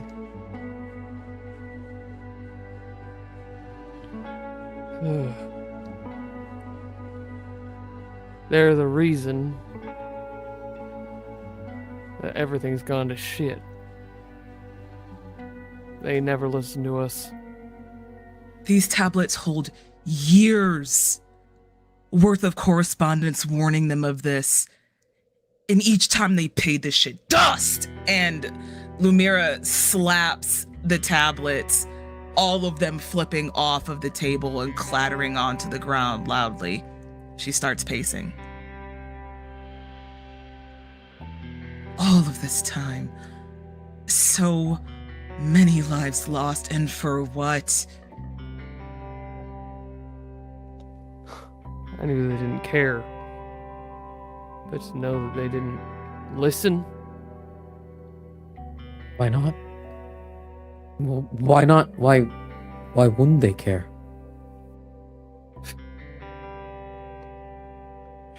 And Yinghe says from the vinyl section, not visible, but their voice floats over. They never do. A lot of people with a lot of power, they just choose not to use it to help other people. Happens all the time. It's fucking bullshit! And Lumira kicks the chair, like she was standing in front of a chair and kicks it.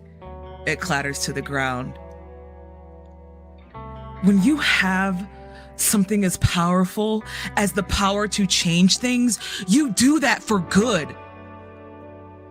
For everyone, for the community, for the people that you fucking love. You don't leave them there to die. And you damn sure don't ignore the warnings for years. You say that like they loved us.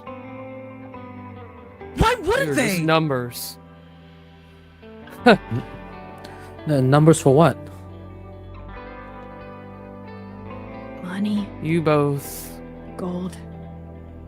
You So both you mean came to from the tell me that- syndicate, where everything was there.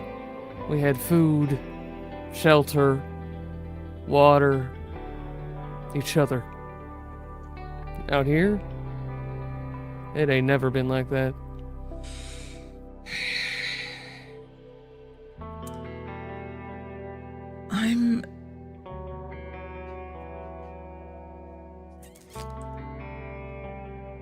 I'm furious. But that's not what communities are. My home, we loved each other. And Lumira stops again, almost frozen like a deer stuck in headlights. This is fucking bullshit. And she walks over to the scrolls, going back to stare. You Look, did a very read. you did a very interesting thing there, Lumira, because around the same moment as you were venting your frustrations about this, Sayer also gritted his teeth in annoyance. He cannot comprehend a system like this. Yes, we've interceded with the Wild Sea. We've interceded with the bureaucracy of the City of Heaven. We've dealt with the many factions within Inferno, but we haven't quite dealt with this sort of structure, this sort of like larger than life power, and these planets all sustaining themselves, and the idea of this power not caring. I mean, that's not what his home was like, and I think there's a moment for the first time Seer, they think about home, about the syndicate. Everyone had shelter, food, their needs. We had community. I mean, people chose what professions they went into, you know, and folks could move and shift between them. We weren't, the idea of being comprehended as numbers feels strange to them. And I think they sit in that for a moment, for the first time in a long while, not being able to be distracted by something else, actually reckon with that little hole in their chest that they refuse to look at, of what they turned away from. Then they heard you speak, and they turned to you, expecting to hear the exact same point within his own heart come out of your lips, but you said, "My home." Not our home.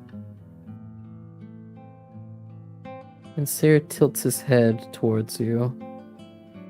There's a different way your voice moved when you said that. And he chews on that for a moment. You've never really spoken about where you came from, Lumira. And I think Sayer's looking at you, deer in headlights, but for a different reason.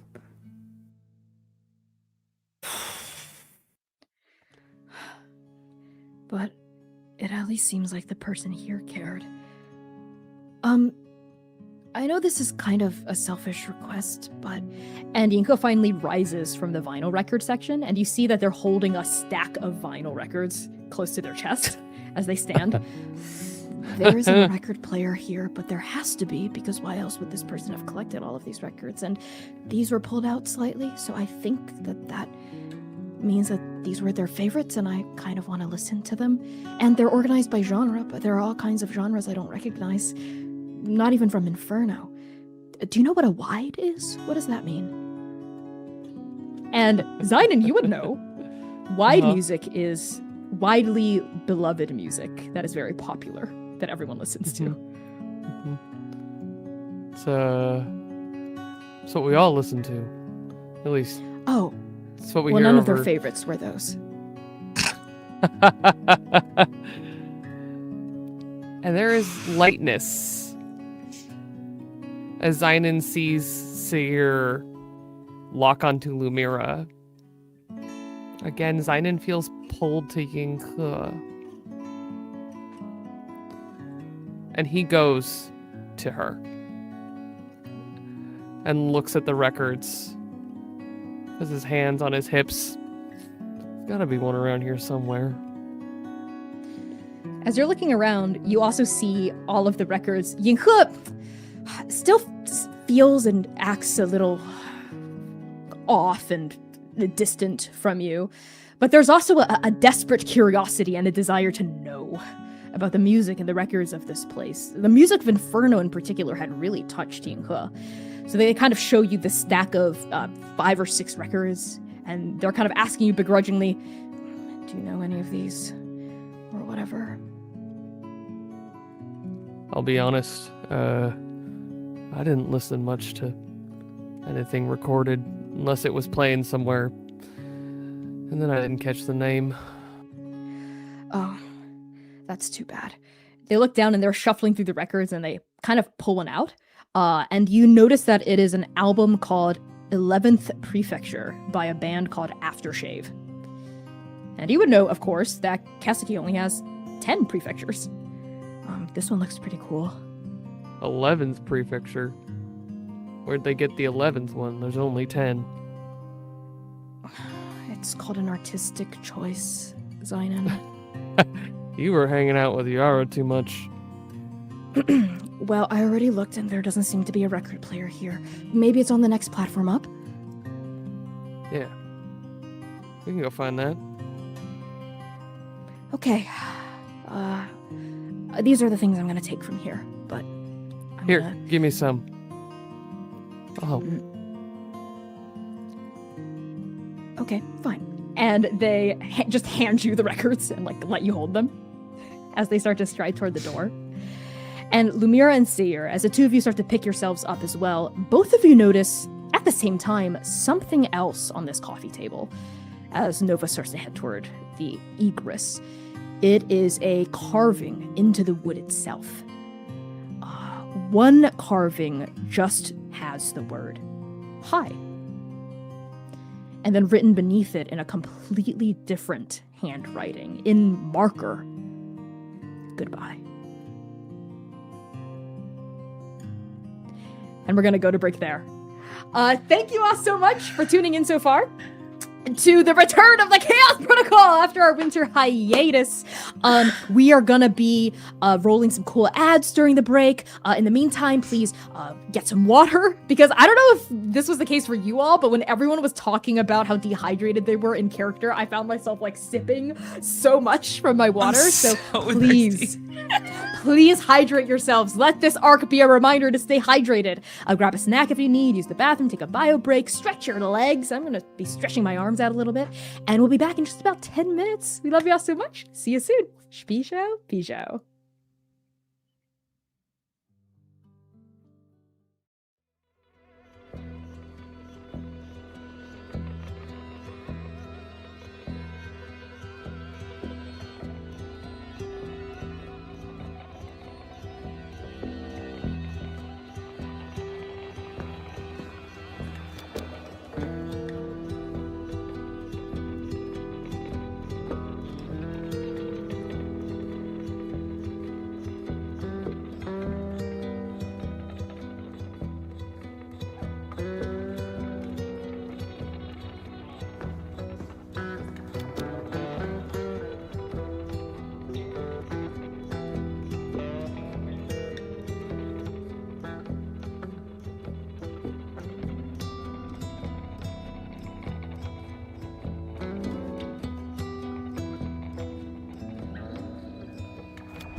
Transplainers, it is, once again, Sponsor Connie time. Arc 4 is proudly sponsored by Hero Forge, a website where you can design and print your very own custom miniatures. But you already knew that, didn't you? Because the spectacular Hero Forge has sponsored us every single arc so far. We've stuck together through all sorts of exciting updates, like Hero Forge Pro, statuettes, color-printed plastic, premium plastic, but now, it's time.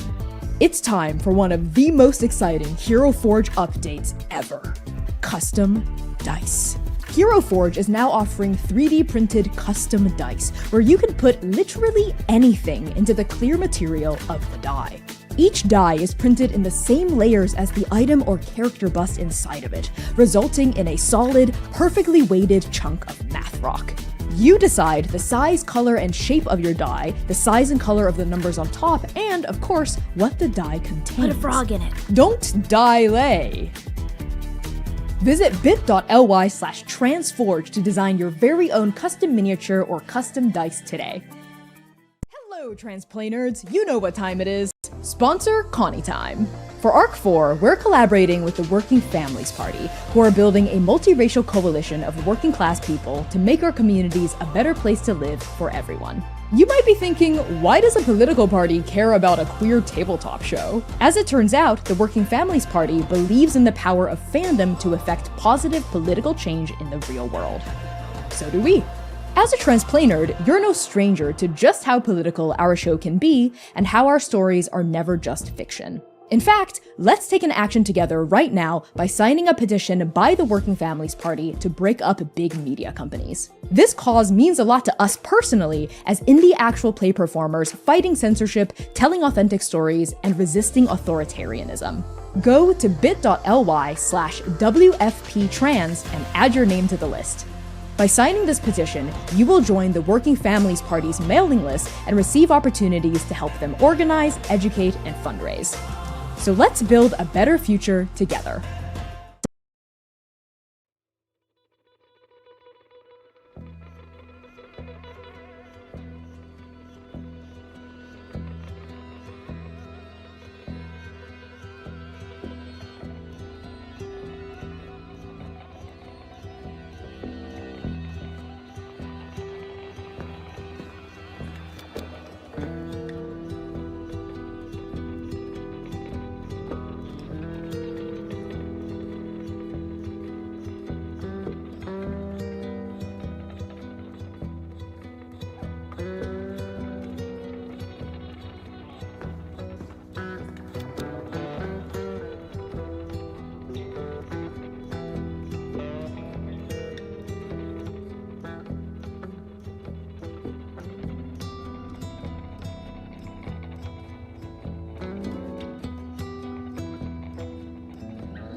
welcome back to the back half of this episode of the Chaos Protocol. I'm so excited to get back into it. So we're just gonna hop right back into things with a reminder of our content warnings. So as always, we are a dark fantasy actual play series that contains content that may be triggering for some viewers. So content warnings for this particular episode may include fantasy violence, survival and scarcity, environmental collapse, apocalypse, storms, complex relationships, grief, death of loved ones, romance, and references to alcohol, smoking, classism, revolutionary violence, and the loss of children. If you're in the Twitch chat, you can use !CW to look at our content warnings at any time. If you are in the YouTube live, our incredible mods will be copy and pasting these content warnings in chat every now and then to keep you the most updated to what's happening in the session.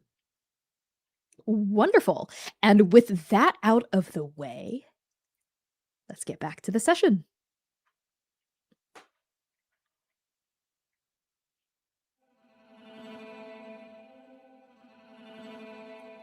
Two and a half years after the dust comes, the operator of Tower 19 breaks their favorite record.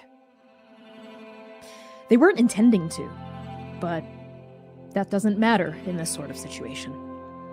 There is a deep, screaming well inside of them, and the only way they can feel better is by taking it out on all of the things they so carefully collected and maintained over the years. In the archives, the shelves come crashing down. Written logs unspool in long, unseemly sheets across the floorboards like bandages gone awry. Hollow pads shatter. Cassette tapes are flung against the walls. The vinyls get the worst of it. Some cleave into two, others break into 1,000 pieces. When the red fades into black, the operator realizes what they've done. They see the broken remnants of the things they care about, the split face of Ancestor by Spiderfish, and their anger is replaced by a great burning shame and an even greater sense of despair. They ascend the ladder up to their home. They grab the second to last emergency beer. They ascend the ladder once again and surface into the broadcast room that has always been their haven, their refuge, and now their torment. They sit in their chair, stewing bitterly at the controls, feeling that great yawning pit open wider and wider within them. Without thinking, they click their personal tape recorder on. They drum their fingers against the counter 3 times. And then they speak. They say all the things that they have buried inside of themselves. All the things that they are too scared to confront, all the things that they fear are true or will become true if they speak them into existence. And when they are done, the heaviness does not feel lighter within them, but it does exist outside of them now too, and maybe that's worth something. There is a beep. They look up and squint at one of their monitors, which is blinking rapidly in the rhythm of an alarm. Nearby, a compass needle swivels, pointing south. They click the tape deck off and roll their chair to a different counter where they consult one of many maps, frowning, biting their lip. Is there even anyone left to hear them? The beeping continues. They shake their head. As long as they are here, as long as they draw breath, they will do this. They roll their chair to the central console, slide a fader, press a button, and pick up their broadcast microphone. And then they speak. This is Broadcast Tower 19 in northern Hofu, transmitting at 1942 hours. If you are hearing this, then you are in the path of a dust storm headed your way. Strike Team Nova. Here, on the second platform of the radio tower, you stand at the threshold of someone's living quarters. The decor is simple, just like the records room, but with even more personal flourishes. Eclectic wall art covers the walls, a graphic of a squiggly serpent cut into 6 pieces with the words, 7 lives left. A traditional watercolor painting of snowy mountains, various patterned tessellations, and a woven tapestry with silver bells that jingle lightly in the breeze. A simple kitchenette contains an electric stovetop with a tea kettle in the back right burner. There's a microwave and even a coffee maker with an old, rotted filter still inside of it. A non-functional sink gleams in one corner, its basin filled with nothing but dust. A ratty hand towel hangs off of the handle of the oven. A small bookshelf stands next to a comfortable armchair, filled not with the orderly, professional scrolls of the record room, but personal books, novels, memoirs. Also leaning on one of the shelves is a violin and a bowstring, alongside an open songbook perched upon a small stand. And finally, in one corner of the room, a twin-sized bed is stacked upon wooden crates and a makeshift brick foundation. The mattress itself is dusty and unmade, with a thick leather-bound journal upon it. Yinghe quickly heads toward the bookshelf with its violin and songbook, scanning the area for signs of a record player. And now we pan back to the 3 of you. Which part of these living quarters do you gravitate toward first? Zynon was right behind Yinghe. He very carefully sets down the records that they brought up here, the vinyl. And he walks towards the kitchen, full of familiar technology, things that in his own kitchen were also defunct. Things that even in the houses that he scavenged through were defunct. But there's still the hope always that there is food. That there's something here that's useful. And he can't help but look there first. Zynon, as you head over to the kitchenette in hopes of finding food, water, nourishment, we pan back to Lumira and Sayer.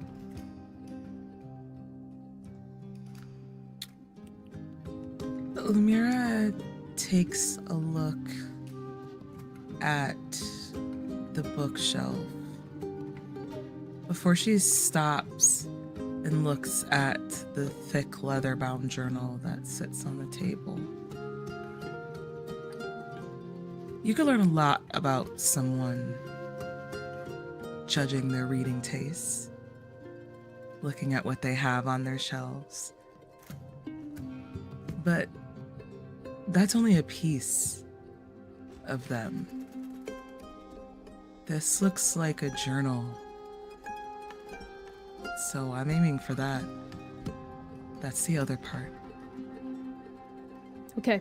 Lumira, you head toward what appears to be a personal journal upon the small bed, the twin-sized mattress in one corner of the room. And now we pass over to Sayer. Sayer watches Lumira head over to the journal, and reflected in his pupils, he sees his own tightly wound up, bound, untouched on his belt. As I will move towards the paintings, the pieces of art here, the little touches of self, and Sayer thinks of his own home, the little touches of himself and Sing in our homes, and gravitates over there. Okay. We'll pan over to Zynon first. In the kitchenette, why don't you make me a survival check? Sure. I think that's just 1d20 unless you're harnessing a tool or power. I think maybe for the first time, he is purposely wondering about the ghosts again, since everything went wrong in the storm. He's still afraid of the dust that came out of his face that he hasn't mentioned and kind of filed away in the same place you put your nightmares. But he's curious because so many of his memories live in a kitchen. His ghosts and all the times he loved them. And he wonders what Sorna would think of this kitchen, where she would put things. And if possible, I'd like to use ghosts. Okay, my question for you, Zionin, is what instinct beyond curiosity? Because there's the curiosity here, of course, but there's also the motivation to survive that's driving you here. So, how does that instinct come up in this moment as you call upon the ghosts that have always come with you? He never organized the kitchen at the Lodestar setting. It was always the way that Sorna had it set up. Even when he went to other kitchens in other places, he has this very concise memory. If it's not her, it's Dom, one of them complaining about how the kitchen in this place doesn't make any damn sense. And so it's almost a conversation of, well, where'd you put it? That he starts to wonder what she would say. Okay, in that moment, as you're reaching out specifically to this memory, this echo, this imprint of Sorna, and a little bit of Dom as well, you do feel that guiding presence by you, a speck of it. It's never left you. Your feet are just going back on the right track. So why don't you roll with 2d20?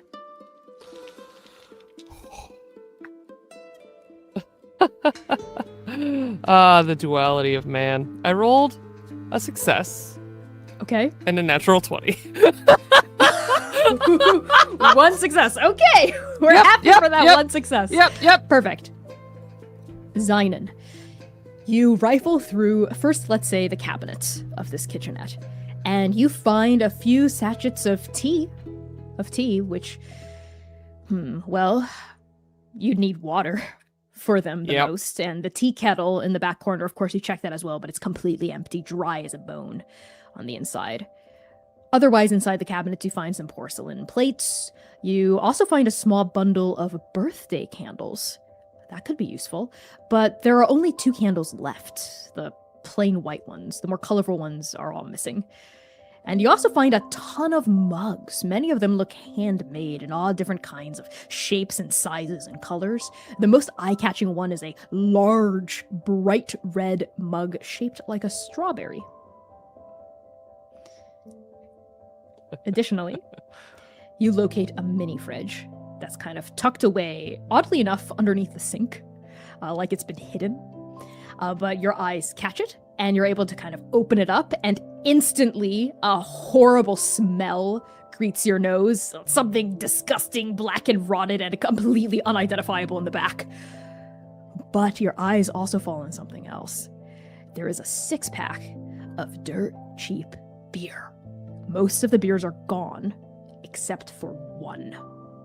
And you see a single note taped to the single remaining beer with one word written on it in marker. Emergency. He pulls that out, looks it over. He can hear 4 different people that he's known in his life say that thing's gonna have gone skunky. But it doesn't matter. He can relate to this emergency ration set aside. And he pulls it out, wondering how much the person who was here was just like him, squirreling away the last bit of whiskey.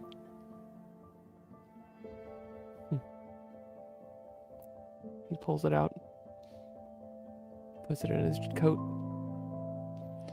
You notice that the Best Buy date was around 15 years ago, and it rests deep in your coat pocket. Because you did get one success, I'm going to say that you get another provision, but because you were the one that found it, we double that. So your provisions, Strike Team Nova, go from 4 to 6. We pan over now to Lumira. Lumira, you head to the small, rather ratty-looking mattress in the corner. Time has not been kind to it. Neither has the dust. You doubt it would hold up under even the smallest of you, perhaps crumble into nothingness at the lightest touch. But as you stoop down and you pick up the journal itself is hefty and it does not crumble. And you can see that the pages are swollen with love and care and writing in ink on it. There's a simple piece of twine that binds it shut, so you can open it very easily. And nearby next to you, there is a window with light filtering in, and it hits the journal and hits the bed, actually at just the perfect angle as you start to unravel this journal. And you open it. And I assume, Lumira, you start to read it? Of course. Okay. You flip it open to the first page, and you instantly realize that this is not a diary, it is a birder's log. As you see different entries with different birds listed and notes about them. And the earliest date on the first page is from 17 or 18 years ago, so several years before the dust first arrived. And the earlier logs, you notice tons of lists of all kinds of alpine and what they refer to as bantam birds, with the occasional wild raptor or draken sighting. And there are occasional little drawings in the margins. They're very similar to the style of drawing on the lamp from the earlier landing. Definitely the same person made the same illustrations. And as you continue flipping through, now we go from like 18, 19 years ago to around 17 years ago. And you notice that they keep making entries about the same northern bantam hawk that starts coming around more frequently and starts being spotted nearly daily. And you notice an entry from around 16 years ago. This operator notes that this northern bantam hawk has made a nest on the side of the radio tower, right where they can see it outside their window in their living quarter. And you notice outside the window a support strut extending outward, almost as though it were the branch of a tree, and you notice a large nest, quite big, balanced across two different struts. It's completely empty. There's nothing inside of it at all, and the twigs at this point are completely desiccated. But you also notice that there's some yarn tied around the bottom of the nest, securing it to the struts so that it doesn't get knocked over. And as you continue to read, you see entry after entry saying, Northern Bantam Hawk. Built a nest on level 2 support struts nearly overnight. We'll be seeing this one a lot, I think. And then Northern Bantam Hawk. Eggs! With 3 exclamation points. And then Northern Bantam Hawk. Tied off the nest after a storm came through and kicked up all kinds of soil and debris. Should be secure now. And as you continue leafing through the book, we pass on over to Sayir. Sayir, you observe this wall art. And as you do, you notice how different each of the pieces are. It's like whoever selected them just picked based on their own personal tastes with no thought of judgment or refinement at all, just what they wanted. And you think of a certain vampire in a certain city who would have a lot to say about that. Oh, certainly. And you also notice, however, as you're searching for more signs of art and personal taste, paper cranes. Dozens and dozens of paper cranes all over this living area. They're on windowsills, they're on the bookshelves, they're on tables, they're on the desks. Some are folded from plain or patterned paper, origami paper specifically, but most of them actually are folded from the pages of what look to be ripped up books. I think Sayre picks them up like a child on a Easter egg hunt, just picking them up, comparing sizes and patterns, and looking at the little quirks of all of them. He gets a bit nostalgic. But it's not just their own nostalgia of doing crafts with Sing, their home littered with whatever paper mache, sketches, paintings on wall, oil pastels staining the marble floor. And this is a different type of nostalgia. It is the nostalgia of wonder. When you it's a similar feeling when you like look into the lights of someone else's house as you pass by on a highway and you wonder how they live in there, what sort of furniture is there, how do they breathe and greet their loved ones. I think it's a similar type of nostalgia that Sayer experiences here. When do they fold these? Where do they fold these? Where's the highest concentration of them?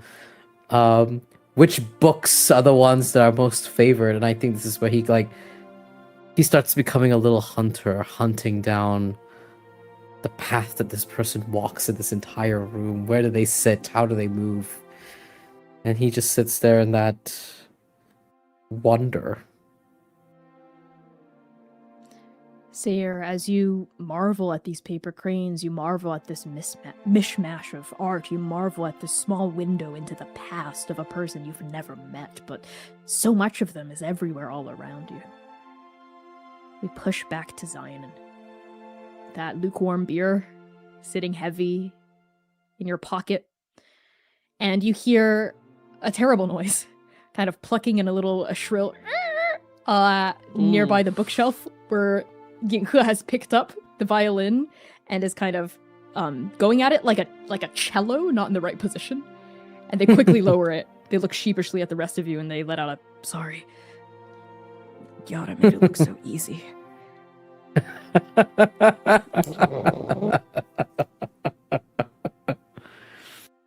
Yeah. Give it another go. It's not going to sound good. I don't even think it's in tune. I mean, I would be very surprised if it was in tune. I'm surprised it still has a string that makes noise. Just two. There's a songbook here, though. Notes. But I don't know how to read them. That is extremely unfortunate, and I'm sorry to burst your bubble, but maybe we take those strings? We might need them. Can we not just take... Can we take the whole thing? And we can take the strings off if and when we need to use them, but I think I'd like to just keep the whole thing for now, if that's okay. I wish we could just take everything. He looks over all the books, the cranes, the artwork. If I may, Sinan. Sayer has 3 paper cranes in his palms. One of them is like a lavender with an almost kind of like floral pattern to it. One has like what seems to be some sort of like book about flowers in there. There's a singular, what looks like a biologically accurate drawing of a hibiscus that like folds right where the wings spread out. And then one that's just kind of like a dark page origami of this paper crane, and it's caked in a little bit of dust, but the dust makes it glitter almost a little bit in the way that dust does on black paper. And he kind of like goes over to you and he goes, "These are pretty." Yeah. You know, if you fold enough of these, they're supposed to grant a wish. Someone many was do you- wishing real hard. How many do you need? 1,000. There look to be at least 1,000 here. Yeah. Maybe they got their wish. Whoever this is. Lumira kind of drops the journal onto the bed. Plume of dust in its wake as it hits the mattress kind of puffs up around it. And she starts coughing again, waving it off. Oh, can I see that actually, Lumira? And Yinke very interestedly goes over to the bed and gestures toward the journal, indicating whether or not you're done with it. Yeah, it's just a bunch of bird sightings and stuff. Ooh, that's kind of cool. And Yinke picks it up and starts reading from where you left off. And as that happens, the spot by the bookshelf opens up. And Lumira, you'll notice that these books aren't like the records or weather reports or maps or anything like that. These are actual books. I think this is the first time you see her genuinely smile in a second. And clack, clack, clack. Her feet immediately take her right over to the shelf. And she has her index finger and she's tracing along the spine of each book, taking in the titles. Some of them are too dusty to see, so she kind of has to rub at the spine a bit to expose the titles if there are any. Yes, there are maybe 2 or 3 dozen books in total on this tiny little bookshelf. It doesn't really have the space to hold any more. But there are a couple of books whose titles jump out to you for one reason or another. They seem to be particularly well worn, and their titles are particularly interesting. One of them is a book called Hymn of the Phoenix Beetle by an author called Kuwaji Waits. And the cover is like this bright crimson beetle that looks bathed in flame, and the shell has a golden tint to it.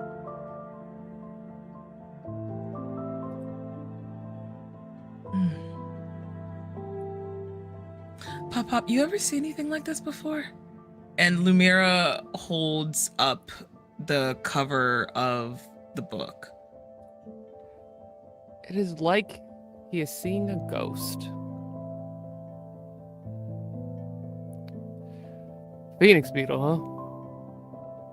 That's what it says. What is that even?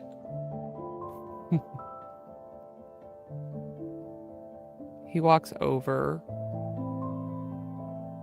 And how much, inevitably, does he actually know about the Phoenix beetle?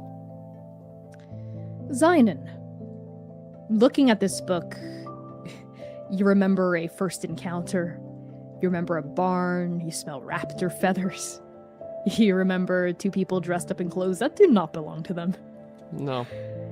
And you remember an insect inside of a container, a beautiful insect with a glimmering shell. And you remember what Piera said about it, how valuable it is, how its wings produce a kind of dust back before the word was so loaded and heavy, that is said to contain immaculate medicinal properties, properties of longevity, some even whisper of immortality.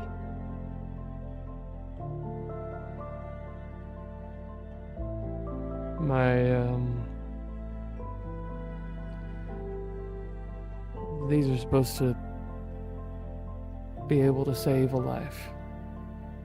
Maybe more than just that. What, like keep him alive forever? Yeah. The dust, and as he says that, he wipes a little bit of dust off the cover. Said to hold a lot of power. Never really paid much attention, but seems even more relevant now than just the money it was worth. Were they real? Oh.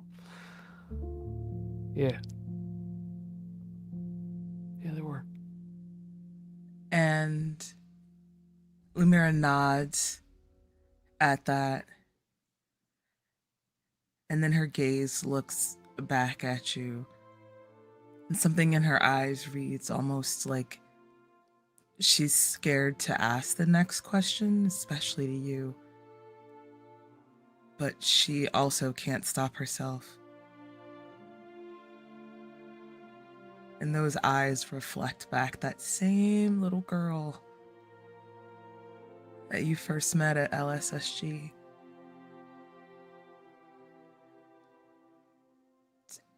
Do you think they survived? Are they still here?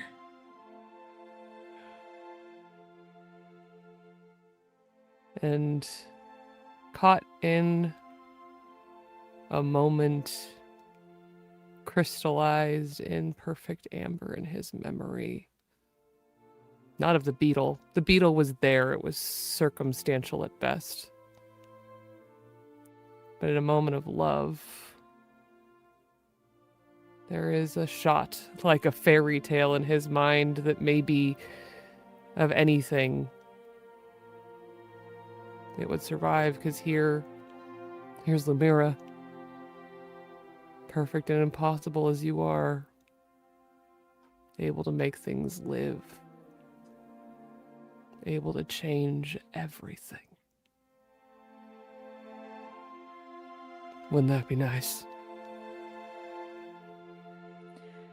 Sayer, you can hear you muttering to themselves as they're reading the journal out loud, the birder's journal next to you.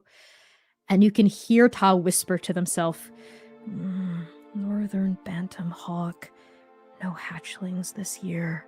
She'll try again next season. Thorn-beaked warbler, way out of its natural range. Possible relation to problems in the valley? Can't believe it flew all the way up here. Cloud vulture, sunning on the upper struts this morning. Beautiful blue bands around their talons. Glad to see some birds still looking healthy. Talia and Rem. Not birds. Travelers who got turned around trying to cross the mountains into the valley. Let them sleep in the supply cabin and sent them off with a radio and rations. Travelers? And Yinko looks up at you briefly. Yeah, that's the only mention so far of any other people, though. And this entry is from 15, maybe 14 years ago.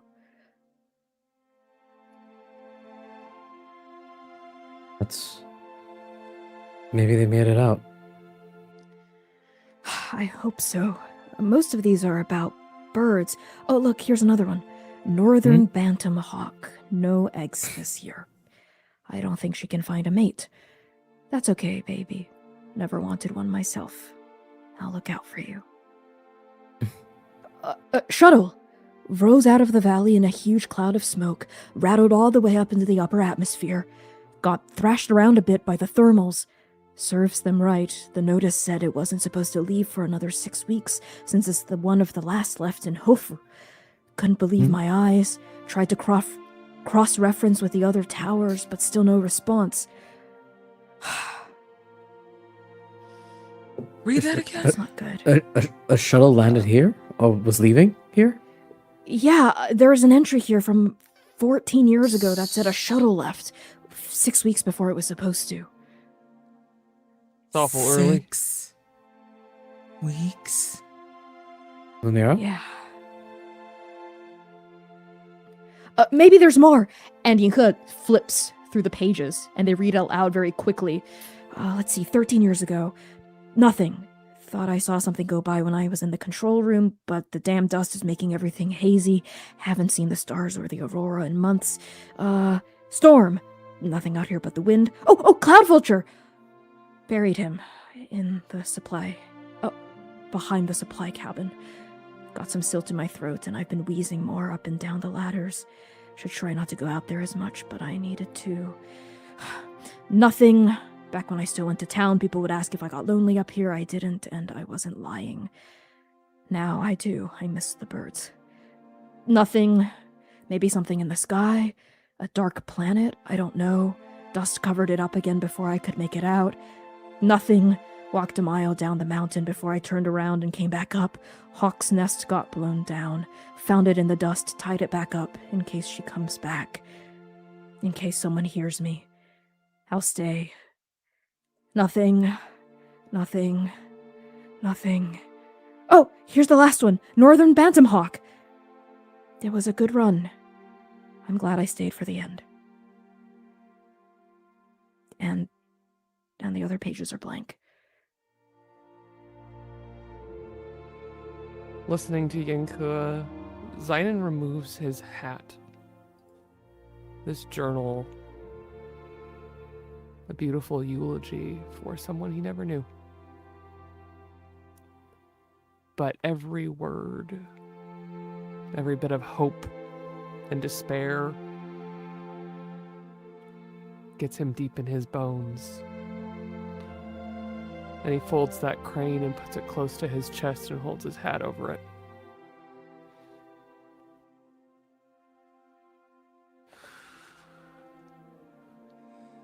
Can you Considered get her a out long to time. Sorry, Lumira, repeat what you said. Can you get out to it? Above table. Is it like something, like, is it like a platform and it like reaches out over and extends out over to the platform type of deal? Yeah, Is it there is. anything blocking it? Yeah, are you talking about the nest? Yeah. Yeah, no, it's kind of just like if you had a bird's nest out, like on your windowsill outside, essentially. It's just on a strut that extends outward. Are there any more cranes around? So many. Lumira's gonna grab one of the origami cranes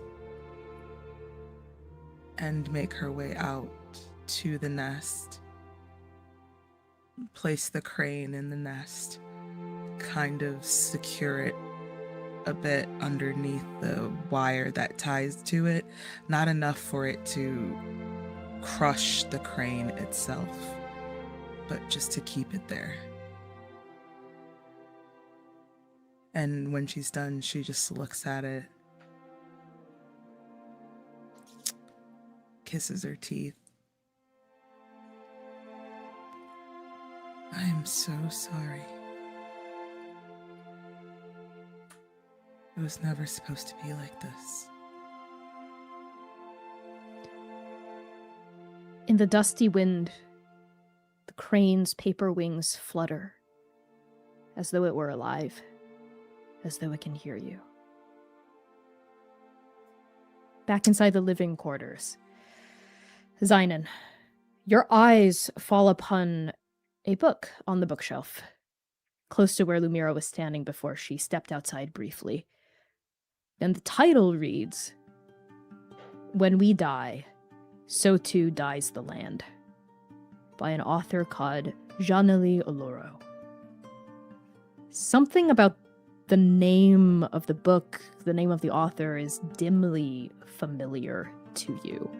And the front of it is a beautiful painting of a deep green gorge with a river snaking through it, trees that reach up toward the twin suns, a landscape that you're not familiar with personally. He pulls it open, though, if nothing else, the words resonating deep in his soul. This not lone survivor of Keseki. Thumbs through it. Thumbing through it, you can tell very quickly, as you rest on a few paragraphs, read a few things, that this is a memoir. It's a memoir specifically from Janelle Oloro, of course, the author who is a land steward of the Komori Autonomous Region to the northeast of Keseki. It is the main and largest island off of the coast of the main continent. You would know it as a primarily uninhabited island that is full of huge animals, even bigger than the ones you're used to on the mainland. Huge plants as well, massive flowering vegetation. That's why it was vaguely familiar to you. This is a somewhat famous memoir, but you were never specifically a very literary type. You're almost positive you've heard people around you talk about the title before, though. And he thumbs through it.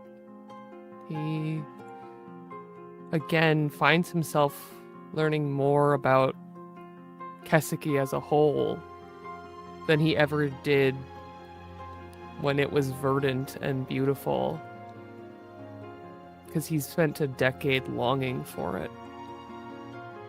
And so every new piece, it doesn't fix the scars, but it is balm over a wound that he thought would never heal.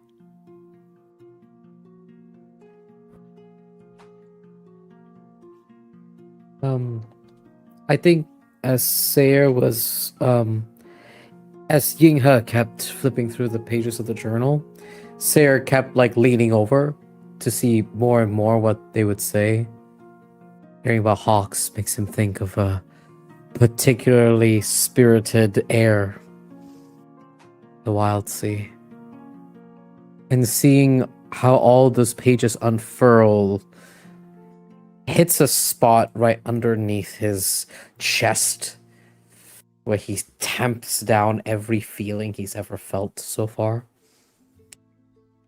And something just leaks out, and a single tear drops onto that page.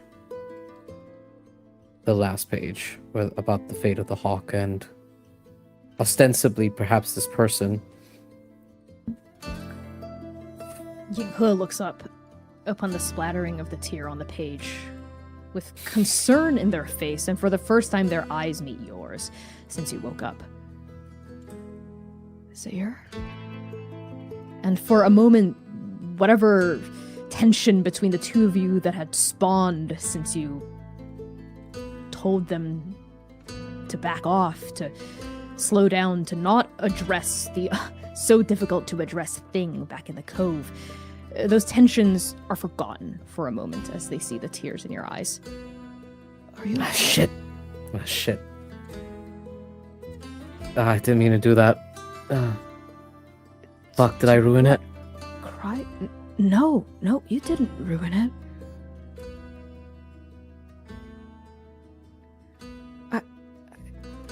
I know this is, Here.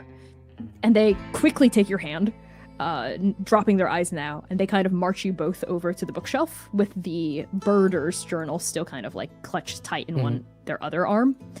And as you stop in front of the bookshelf, they say, I bet they have maybe books here about the different kinds of birds.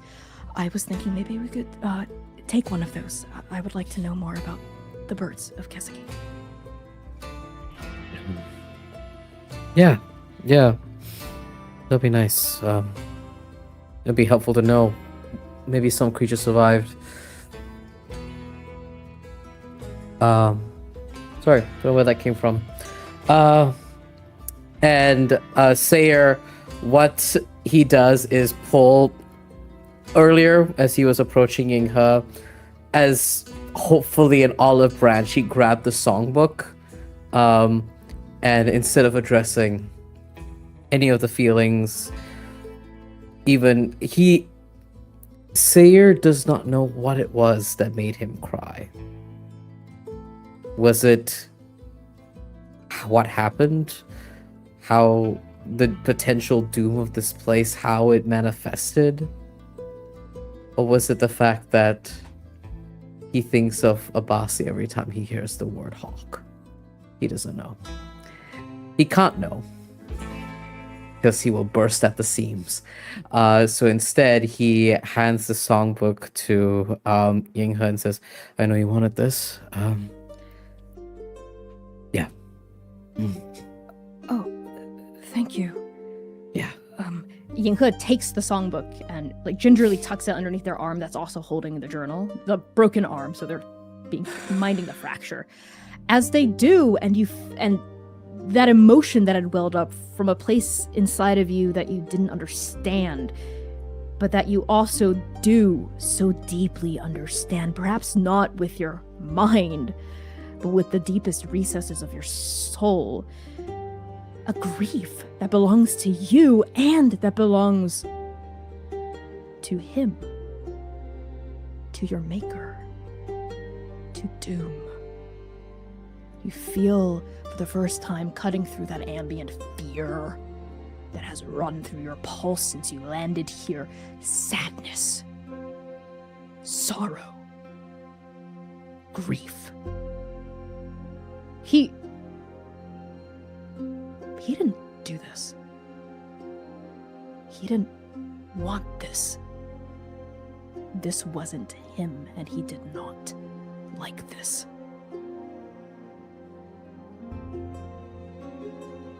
What does that mean? Is that how you feel, old man? What? Sorry, What? I need to fix this radio. I need to fix this radio. I need to fix it now. I think I need to do that.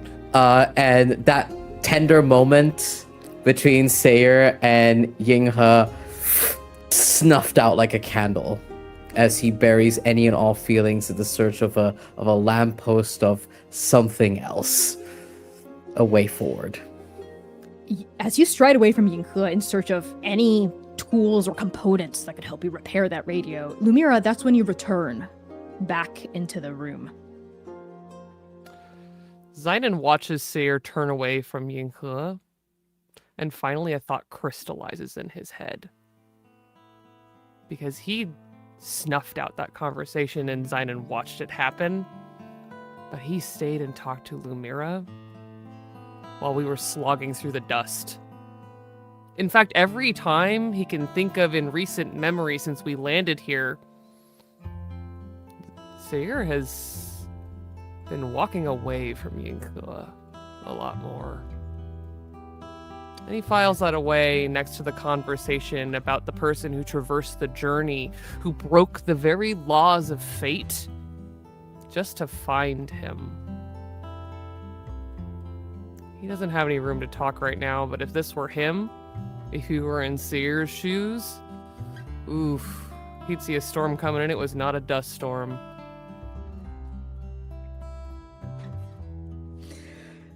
Yinghe, for her part, just kind of drops her gaze again.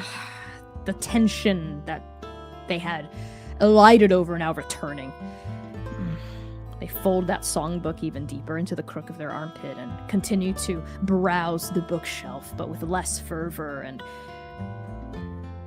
joy than earlier. Lumira, you come back in and you can tell that something is a little more off-kilter than when you left the room, and you have a suspicion it has nothing to do with the cranes or anything of that matter. Lumira walks in, and once again, I leave for 20 seconds.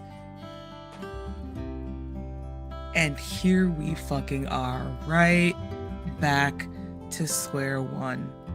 And so Lumira stands in the doorway and has like her hands on her hips and is looking between Zynon and Sayer and Yinghe and back and forth between all three of them before she just, you know what?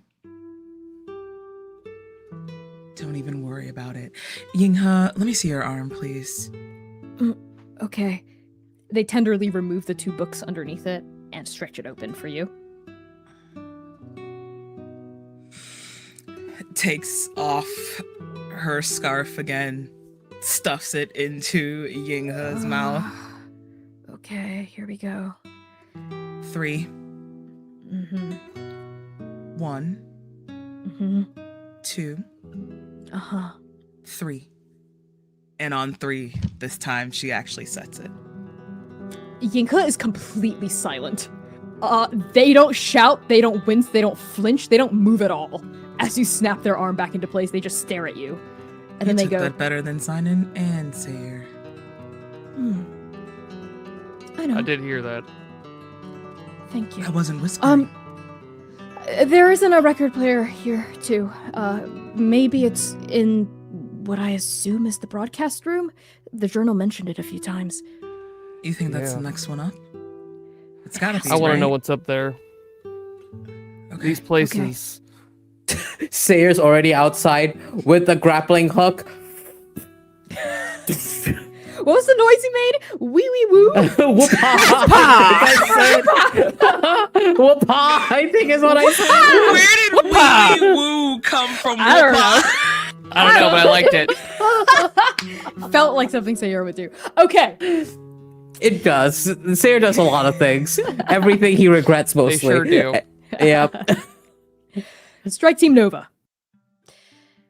The broadcast room of the radio tower is, in a word, overwhelming. You see metal consoles with thousands of knobs, dials, faders, switches, sliders, display panels with burned out bulbs that haven't been lit in years, metal racks heavy with servers, hard drives, and other important looking steel boxes none of you fully understand. However, one of these devices is clearly a record player, hooked up to a bunch of speakers lining the interior of the walls. There's even a record in it, not spinning, next to an empty sleeve. And the sleeve reveals the title of the album, something called Heard It on the Grapevine by a band called Shusi Ko. As for the eastern side of the broadcast room, it is plastered in maps. Regional maps, prefectural maps, even a world map that displays the entirety of Kesiki, the crescent-shaped central continent that bends toward the west, and the island off of its northeastern coast. Hand-drawn symbols are scrawled across these maps, long, sweeping lines demarcating storm fronts and weather patterns, X's crossing out entire regions, circles around various areas, some as small as cities, others as wide as prefectures.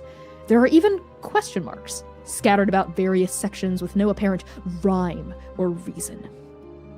On the western side of the broadcast room, a small writing desk holds a single, large, leather-bound tome that is currently open. And there is a pencil in the middle of this book, but you'll have to get a little bit closer to see what it says. And finally, in front of the central console, there is a broadcast microphone nestled atop a mic stand and a rolling chair in front of it. And next to this microphone, you see a small plant, a succulent of sorts, in a clay pot, or what used to be a succulent. It's now long dead. Next to the broadcast mic, there's also a personal tape deck, as well as dozens of cassette tapes stacked neatly within the storage shelves that line the walls. Each cassette tape is carefully labeled and dated by hand. And then there's the view. A massive panoramic window stretches all the way across the wall, offering a gorgeous slice of the mountains below. One of the window panes has a razor-thin crack across it, and a haze of dust looms in the air, obscuring the most distant views. But even so, it's gorgeous. You can see for miles and miles and miles all the way down the mountain into the hills and the valleys beyond, and a trench where there might have been a river once upon a time. What do each of you investigate first? Take me to that radio. Take me to the personal cassette tapes. I need to be in that region. Okay, Seer, you beeline it toward the cassette tapes. What about you, Lumira?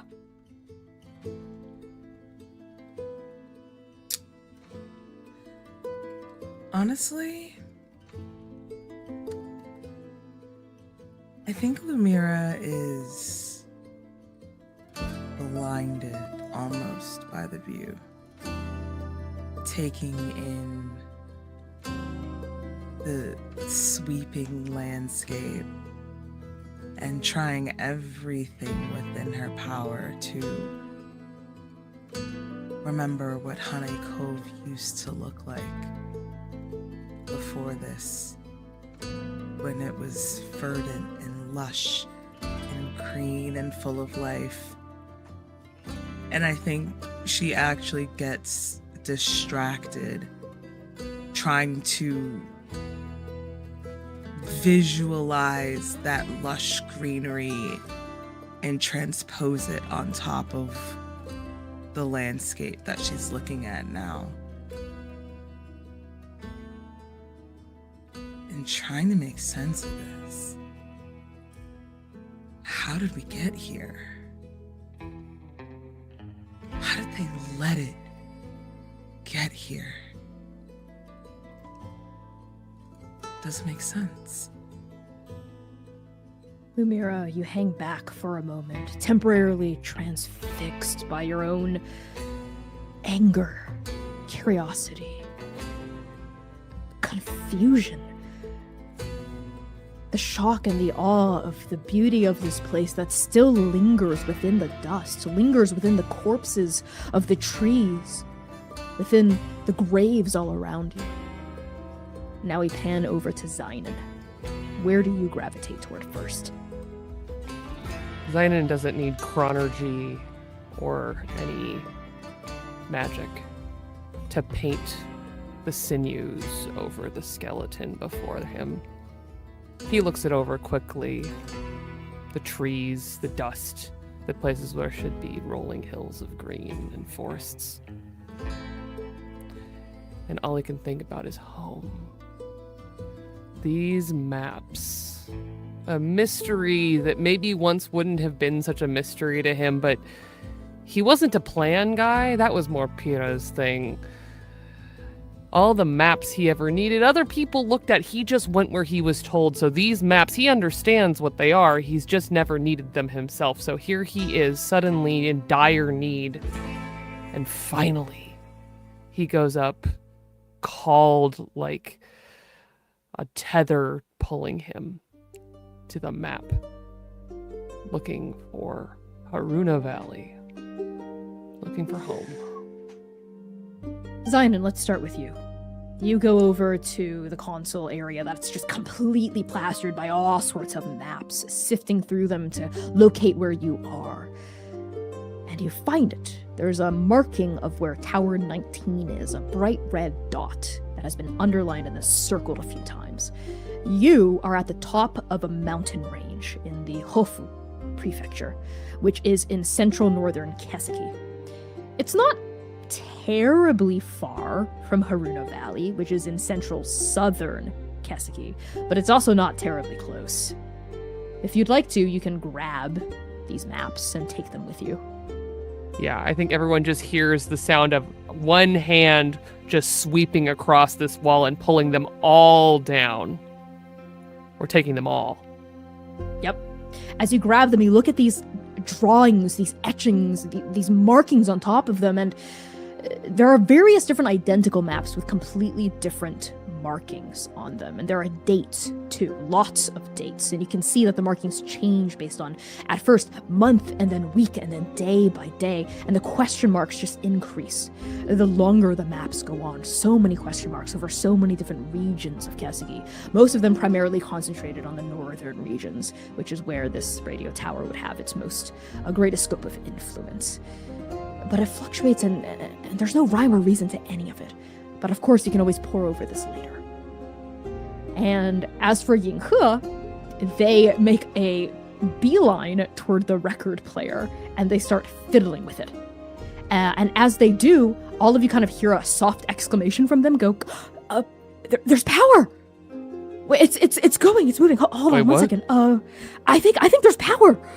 And you hear a click, and the speakers crackle to life. And all of you hear music from the record that was on the player start to pour through.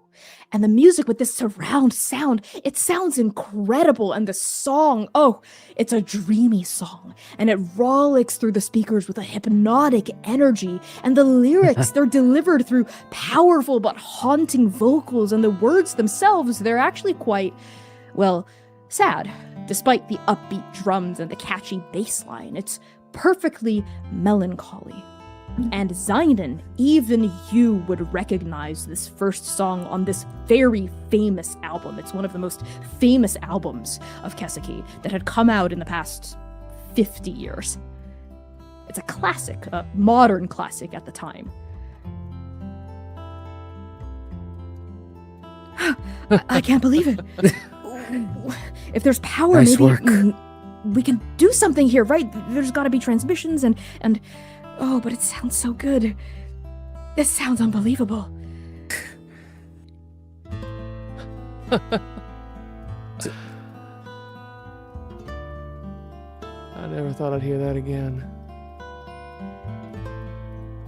And you see the transportation, the time travel available in memory as Zain Esh smiles from ear to ear and just ever so slightly begins to sway to the music.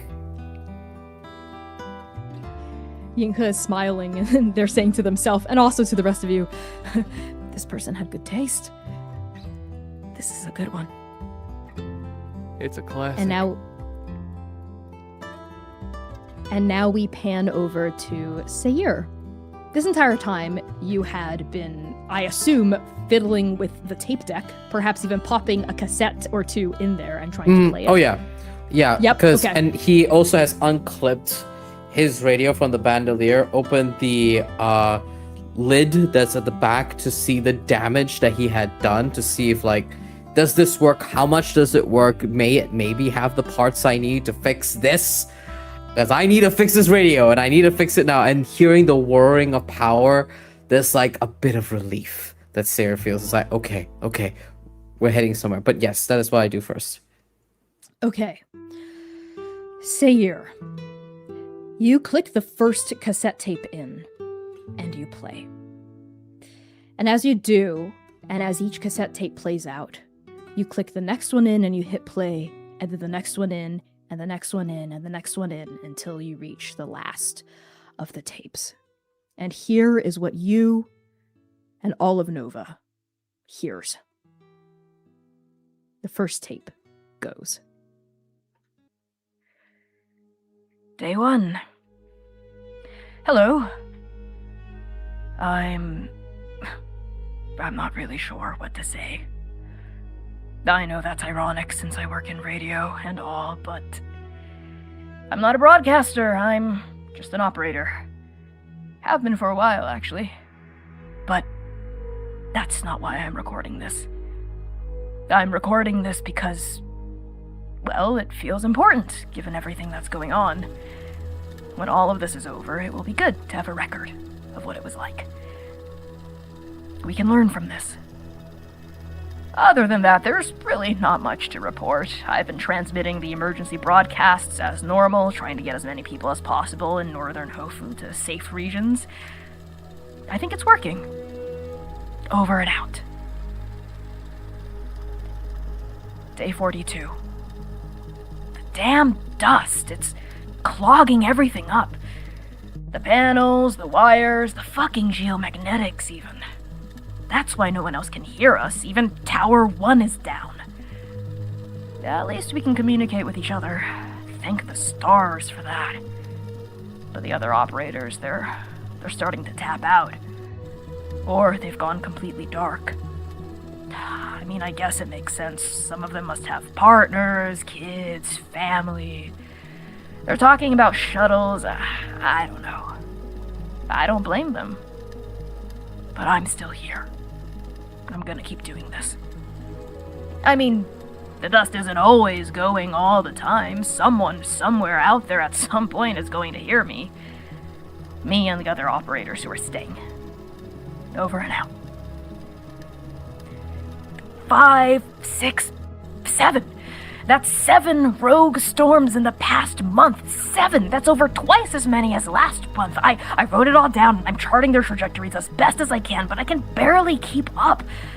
Thank the stars I've still got Tower 4. It's just me and Zem, like the old days.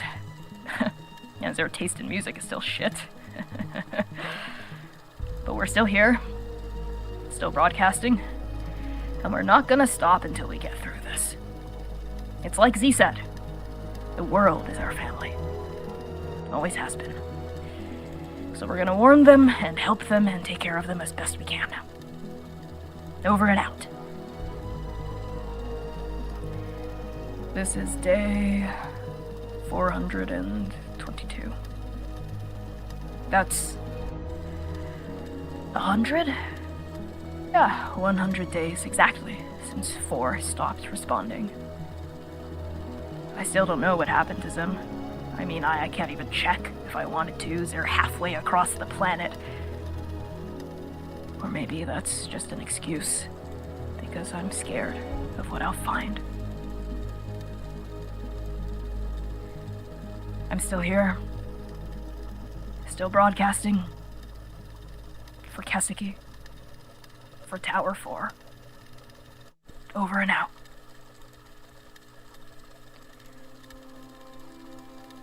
Happy birthday to me. Happy birthday to me. Happy birthday, dear. Over and out.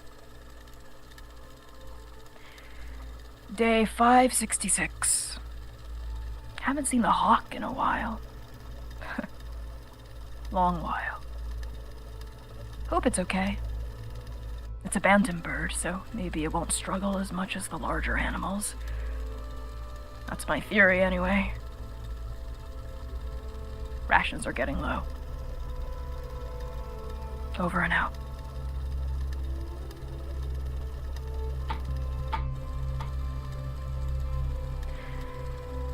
I haven't heard another person's voice in 2 years. I've got my records. And I've got myself, but...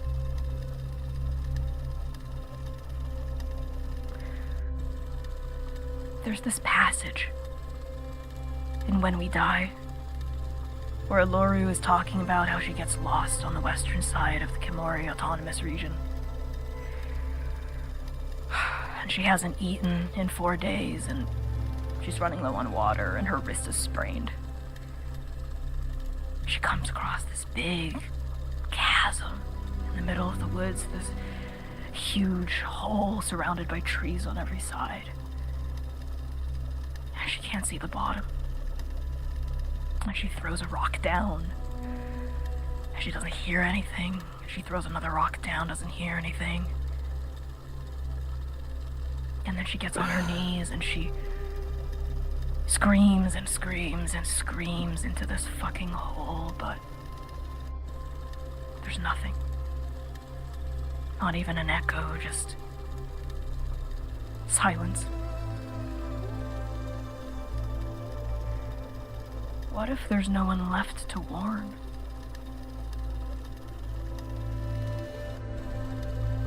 What if it's just me?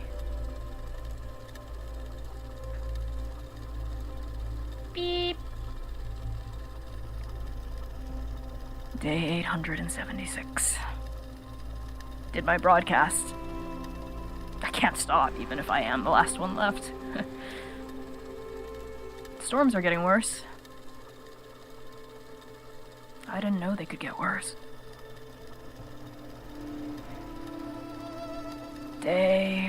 Where did my page go? Day 902. It's been harder for me to get up here, but I've been leaving the broadcasts on for as long as the power lasts. It's not lasting very long these days. Going up and down the stairs takes all the air out of me. I'm coughing more. And here I was thinking I'd die rugged and butch. It's okay. I'm okay. I'll keep going for as long as I can. Over and out.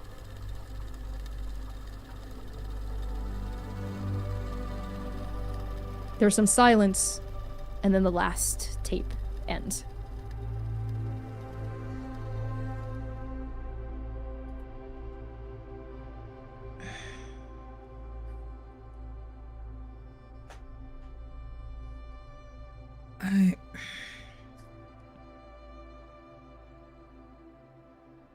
Lumira starts pacing. Back and forth, back and forth. Back and forth before she starts making circles. Continuously.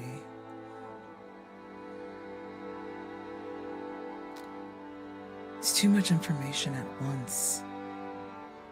It's too much to process.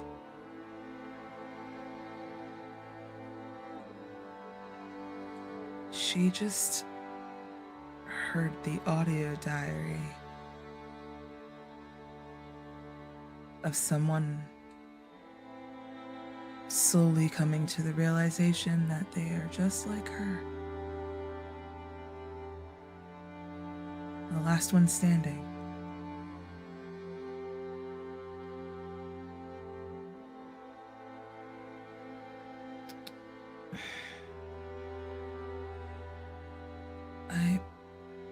Is there anything left? After that, there's no more? But the tape dies. And I think Sayer's caressing this tape deck like it's someone's hand. And he feels that deep sadness, sentimentality. It's like it's feeling so sensitive. This grief. How it's not supposed to be this way. It's from him. And from the one who made him. And you can hear him like push the knob. Well, not the knob, it's the tape deck. So it's the button to push further in case the tape got jammed. But that's the end. You hear that click, click, click, click. You fucking hero. Yeah. And Yinghe whispers, We heard you, 19. We heard you. Thank you. 19. Thank you.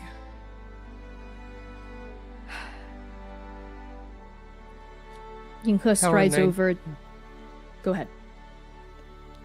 Tower 19's signal. Another lone survivor of Keseki reaches someone who needed to hear it. Because within that, the desperation, the loneliness, the hope that there's someone out there, Zynon was standing, looking at the maps, but you all see, even though it's really ill-advised when you're already dehydrated to cry, the green markings on Zynon Esh's face smeared with tears. He's not looking at the maps anymore. He's hearing for the first time a tower reaching out, saying there was someone else out there. All of the calls that he made out into the dust, all the signals he sent to the tower in Haruna City. Not far north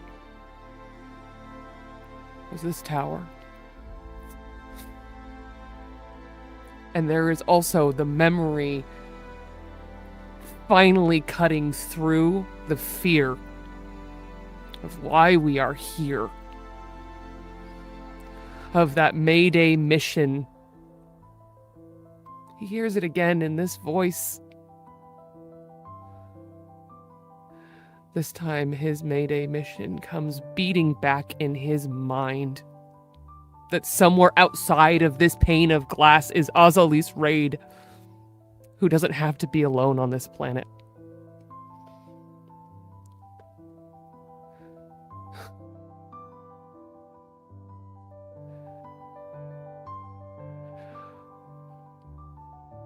They stayed for a really long time.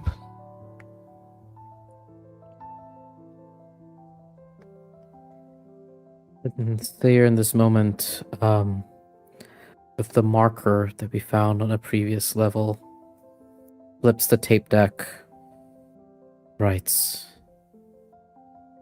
"Thank you, 19, Love Nova." And as he does, he begins to pry open some of the parts that he needs to fix the radio. And once he's hollowed it up, he keeps the case, places it on the console. And while he keeps those parts to fix the radio later, now is not the time. Yinghe, you said the power's still going, right? Yes, it is. There's at least enough to, make the music go. It's gotta come from somewhere. Maybe the solar panels are still working, even though there's Maybe. so much dust. I'll keep looking around. And Yinghe starts to stride over to the less examined areas of the room.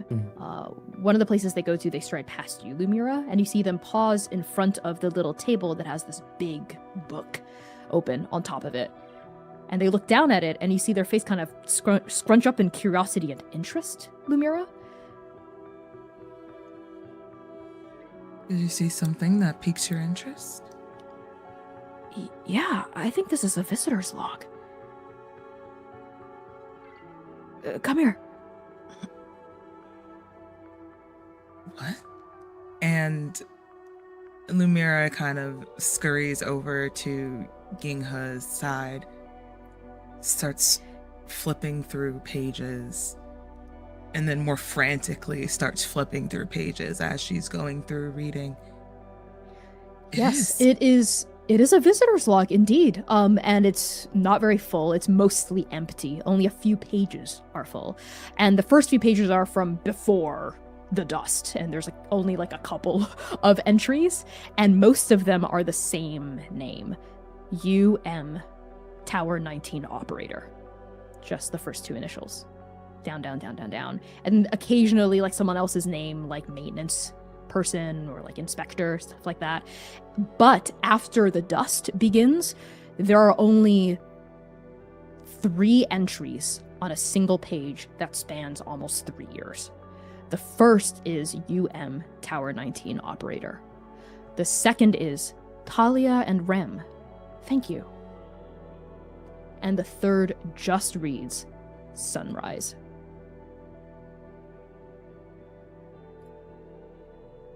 What? Sunrise's handwriting is not in the tower operator's handwriting or in Talia and Rem's. It's a completely different scrawl. And as you, Lumira, and Yinghe puzzle over this, in your pocket, Lumira, the oracle buzzes and vibrates a little and shifts, and a kind of light starts to beam through the fabric. Oh, I'm so sorry. I completely forgot about you. Are you good? What's going on? That's okay. I was on sleep mode, to conserve energy. I don't know. I feel something. Something like... There's power here, right? Well, obviously. A little bit? But, there's something else. Can you just, keep walking forward? Kind of go around in a circle. I feel something. Okay. And Lumira will hold the oracle out in front of her as she kind of trails along the walls of this room slowly. Yes, you circumnavigate the control room, essentially, until the oracle says, Wait, stop. There. Is there something over there? and they're kind of blinking their light in the direction of one of thousands of buttons and panels and whatnot. The light is falling on a single area of a console.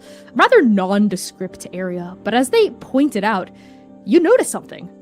Something that you had missed initially because it kind of just blended into the shadows and the dust of everything else here. Attached to one of the consoles by a frayed cable is a dull glass sphere. A single red light blinks from within this sphere as though it were submerged in an ocean of crude oil. And this object, this sphere, is so faded, so pallid, so robbed of its former glory that you don't recognize what it is for a few long moments until it clicks for all of you. This is an oracle. No What? fucking What you know? No. What? I'm sorry. I think I blacked out quickly. Did you say an oracle? Yes, this is an oracle. Okay. Someone So I hit did me black right out. now. Okay. What got is it. that doing here? And this is so. What is that? It's. And then you it's an see oracle. memory hit Zynon before any other words come out of his mouth. As once upon a time, in a thing that feels like a nightmare or a dream, or some kind of strange divine experience, he knows that Trans has been here because this is where he came from. Huh. Talk to me, Zai. Talk to me, because What? I'm gonna go pick it up. I'm gonna walk Yeah. over and pick it up. I gotta know. Okay. What Yeah. the? Say you stride over and you pick it up. It doesn't beep to life. It doesn't levitate off of your hand. It doesn't chirp in with a warm and inviting voice like every other oracle aside from your oracle. And you realize as this glass sphere hangs in your hand, it's dead. Just looking at it, you as an agent of Trans, this oracle is not functional. It's broken.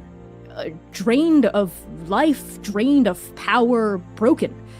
Beyond repair, beyond your capacity. The only person, entity, object, weapon, location that could repair this would be the Prime Oracle. But the Prime Oracle isn't here. Shit. What remains here was placed here by gentle hands and connected through this cable into the tower's signal network. And the oracle, your oracle, chirps and says, "That's the power source. It's not the solar panels or anything, it's it. The Wait. Oracle. My sibling. It's not alive, technically speaking. Its shell is using whatever latent energy it has left to just keep this place going because it's the red light. It's broadcasting a signal. Yeah. Wait, Lumira, can you bring me closer? I can try to sync with it and see what kind of signal it is. Yeah, of course. And Lumira will place it down next to it. This Your thing is oracle, ancient. this droid, is exactly the same size as this other oracle, but your oracle is now plated in this metallic chassis, essentially, that this spherical glass orb does not have. And your oracle rolls along the console surface and stands next to this other oracle, and they both start to kind of glow in sync of that deep red light, now pulsing in rhythm to each other. And your oracle says, it's transmitting. It's broadcasting a signal, but What? not Transmitting what? not anything or anywhere here on this plane. It's broadcasting to the Syndicate. What? And the message is broadcasting. I know it. I know the message. I've sent it before. Back in the Wild Sea, when after Sing died. It's an SOS. But the message has already been received. I'm going through the records now, the logs. There's an affirmative from the Syndicate.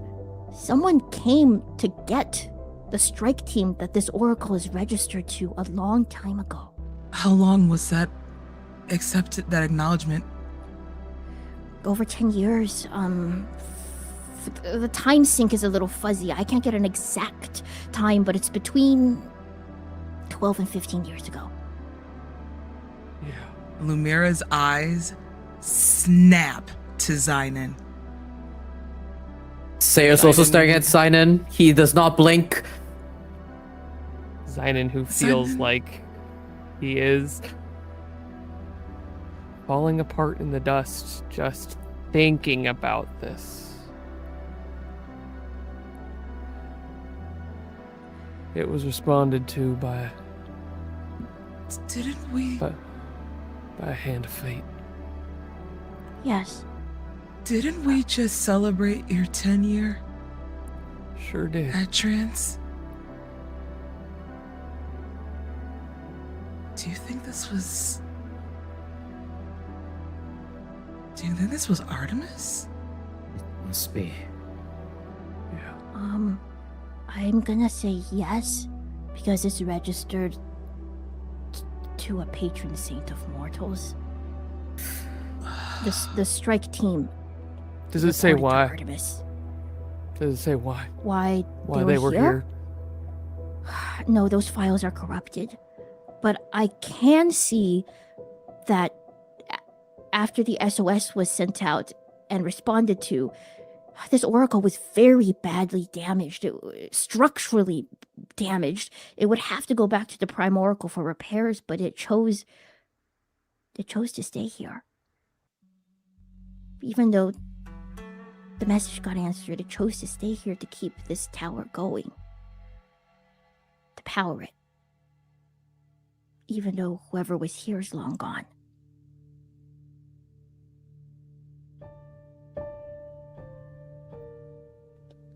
If an oracle was here. Yes, it was with a strike team Sunrise. Strike Team Sunrise. Sunrise? Hold on. And Lumira will run back over to the visitor's log, flip to the page, drop it on the table in front of Sayer and Zynon and point. Yeah. They signed the guest book. I need all three of you to make me a wit check right now to see if you can remember any of you recognize this name at all. No other d20s, just one from each of you. Valid. Okay, you said wit? Wit, yep. I succeed! So did I. Oh my god. I rolled an What 8. about Lumira? Holding number. I also rolled an 8. Natural 1. Oh my god! Let's go, Nova. Okay. Let's go, Nova. Yes.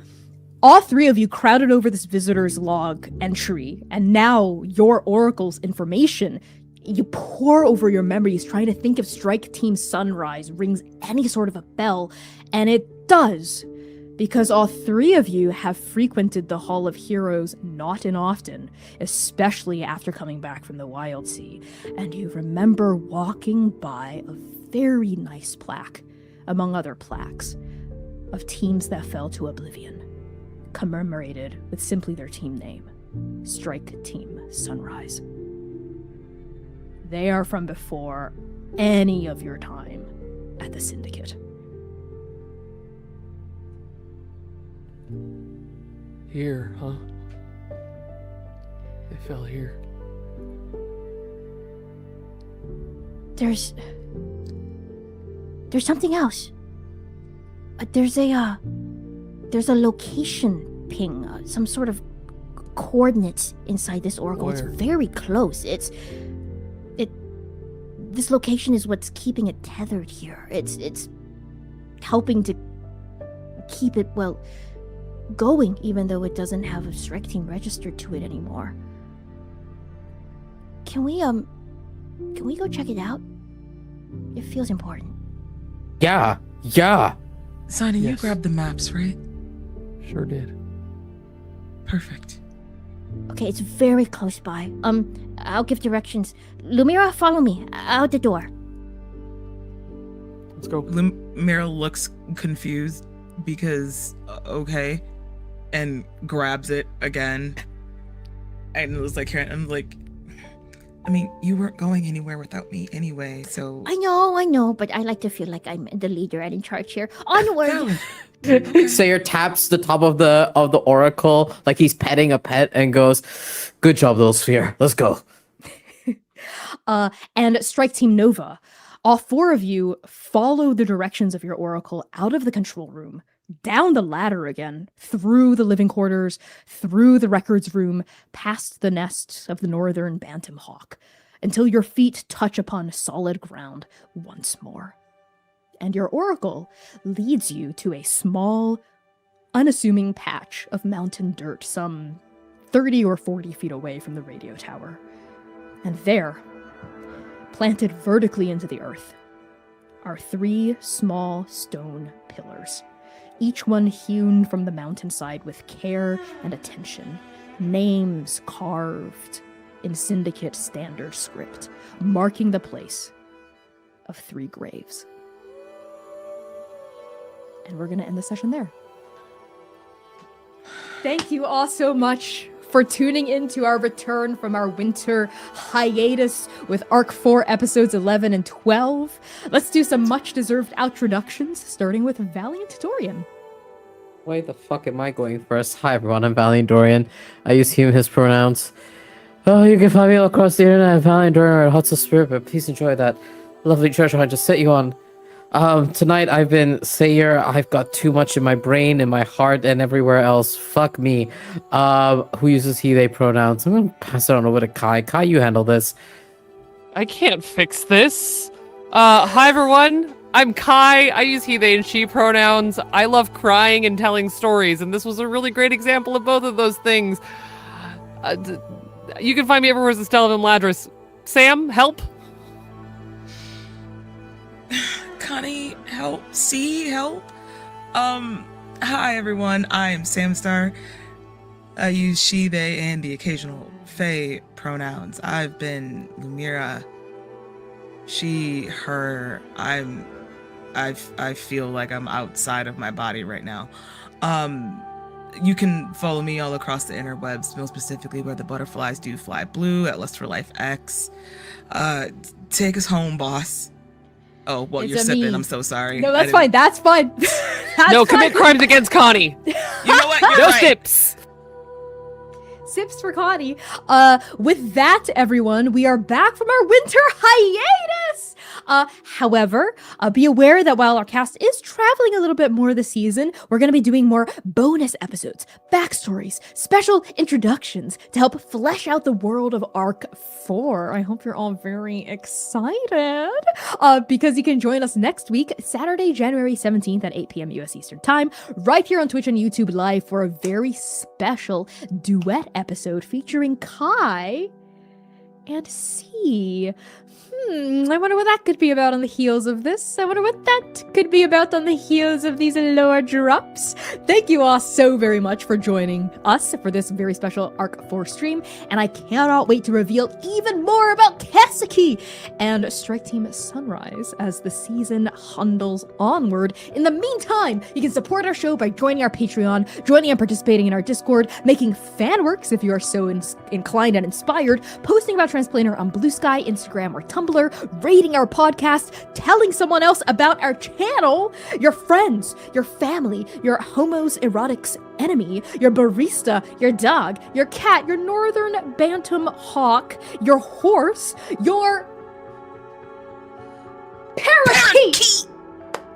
Thank you all so much, Transplaners. We're going to see you next Saturday, January 17th at 8 p.m. US Eastern Time for that special duet bonus episode. And in the meantime, we're going to be rating someone really awesome, no doubt. So if you're in the YouTube Live, hop on over to the Twitch channel so we can send our love onward. And Bijo Bijo.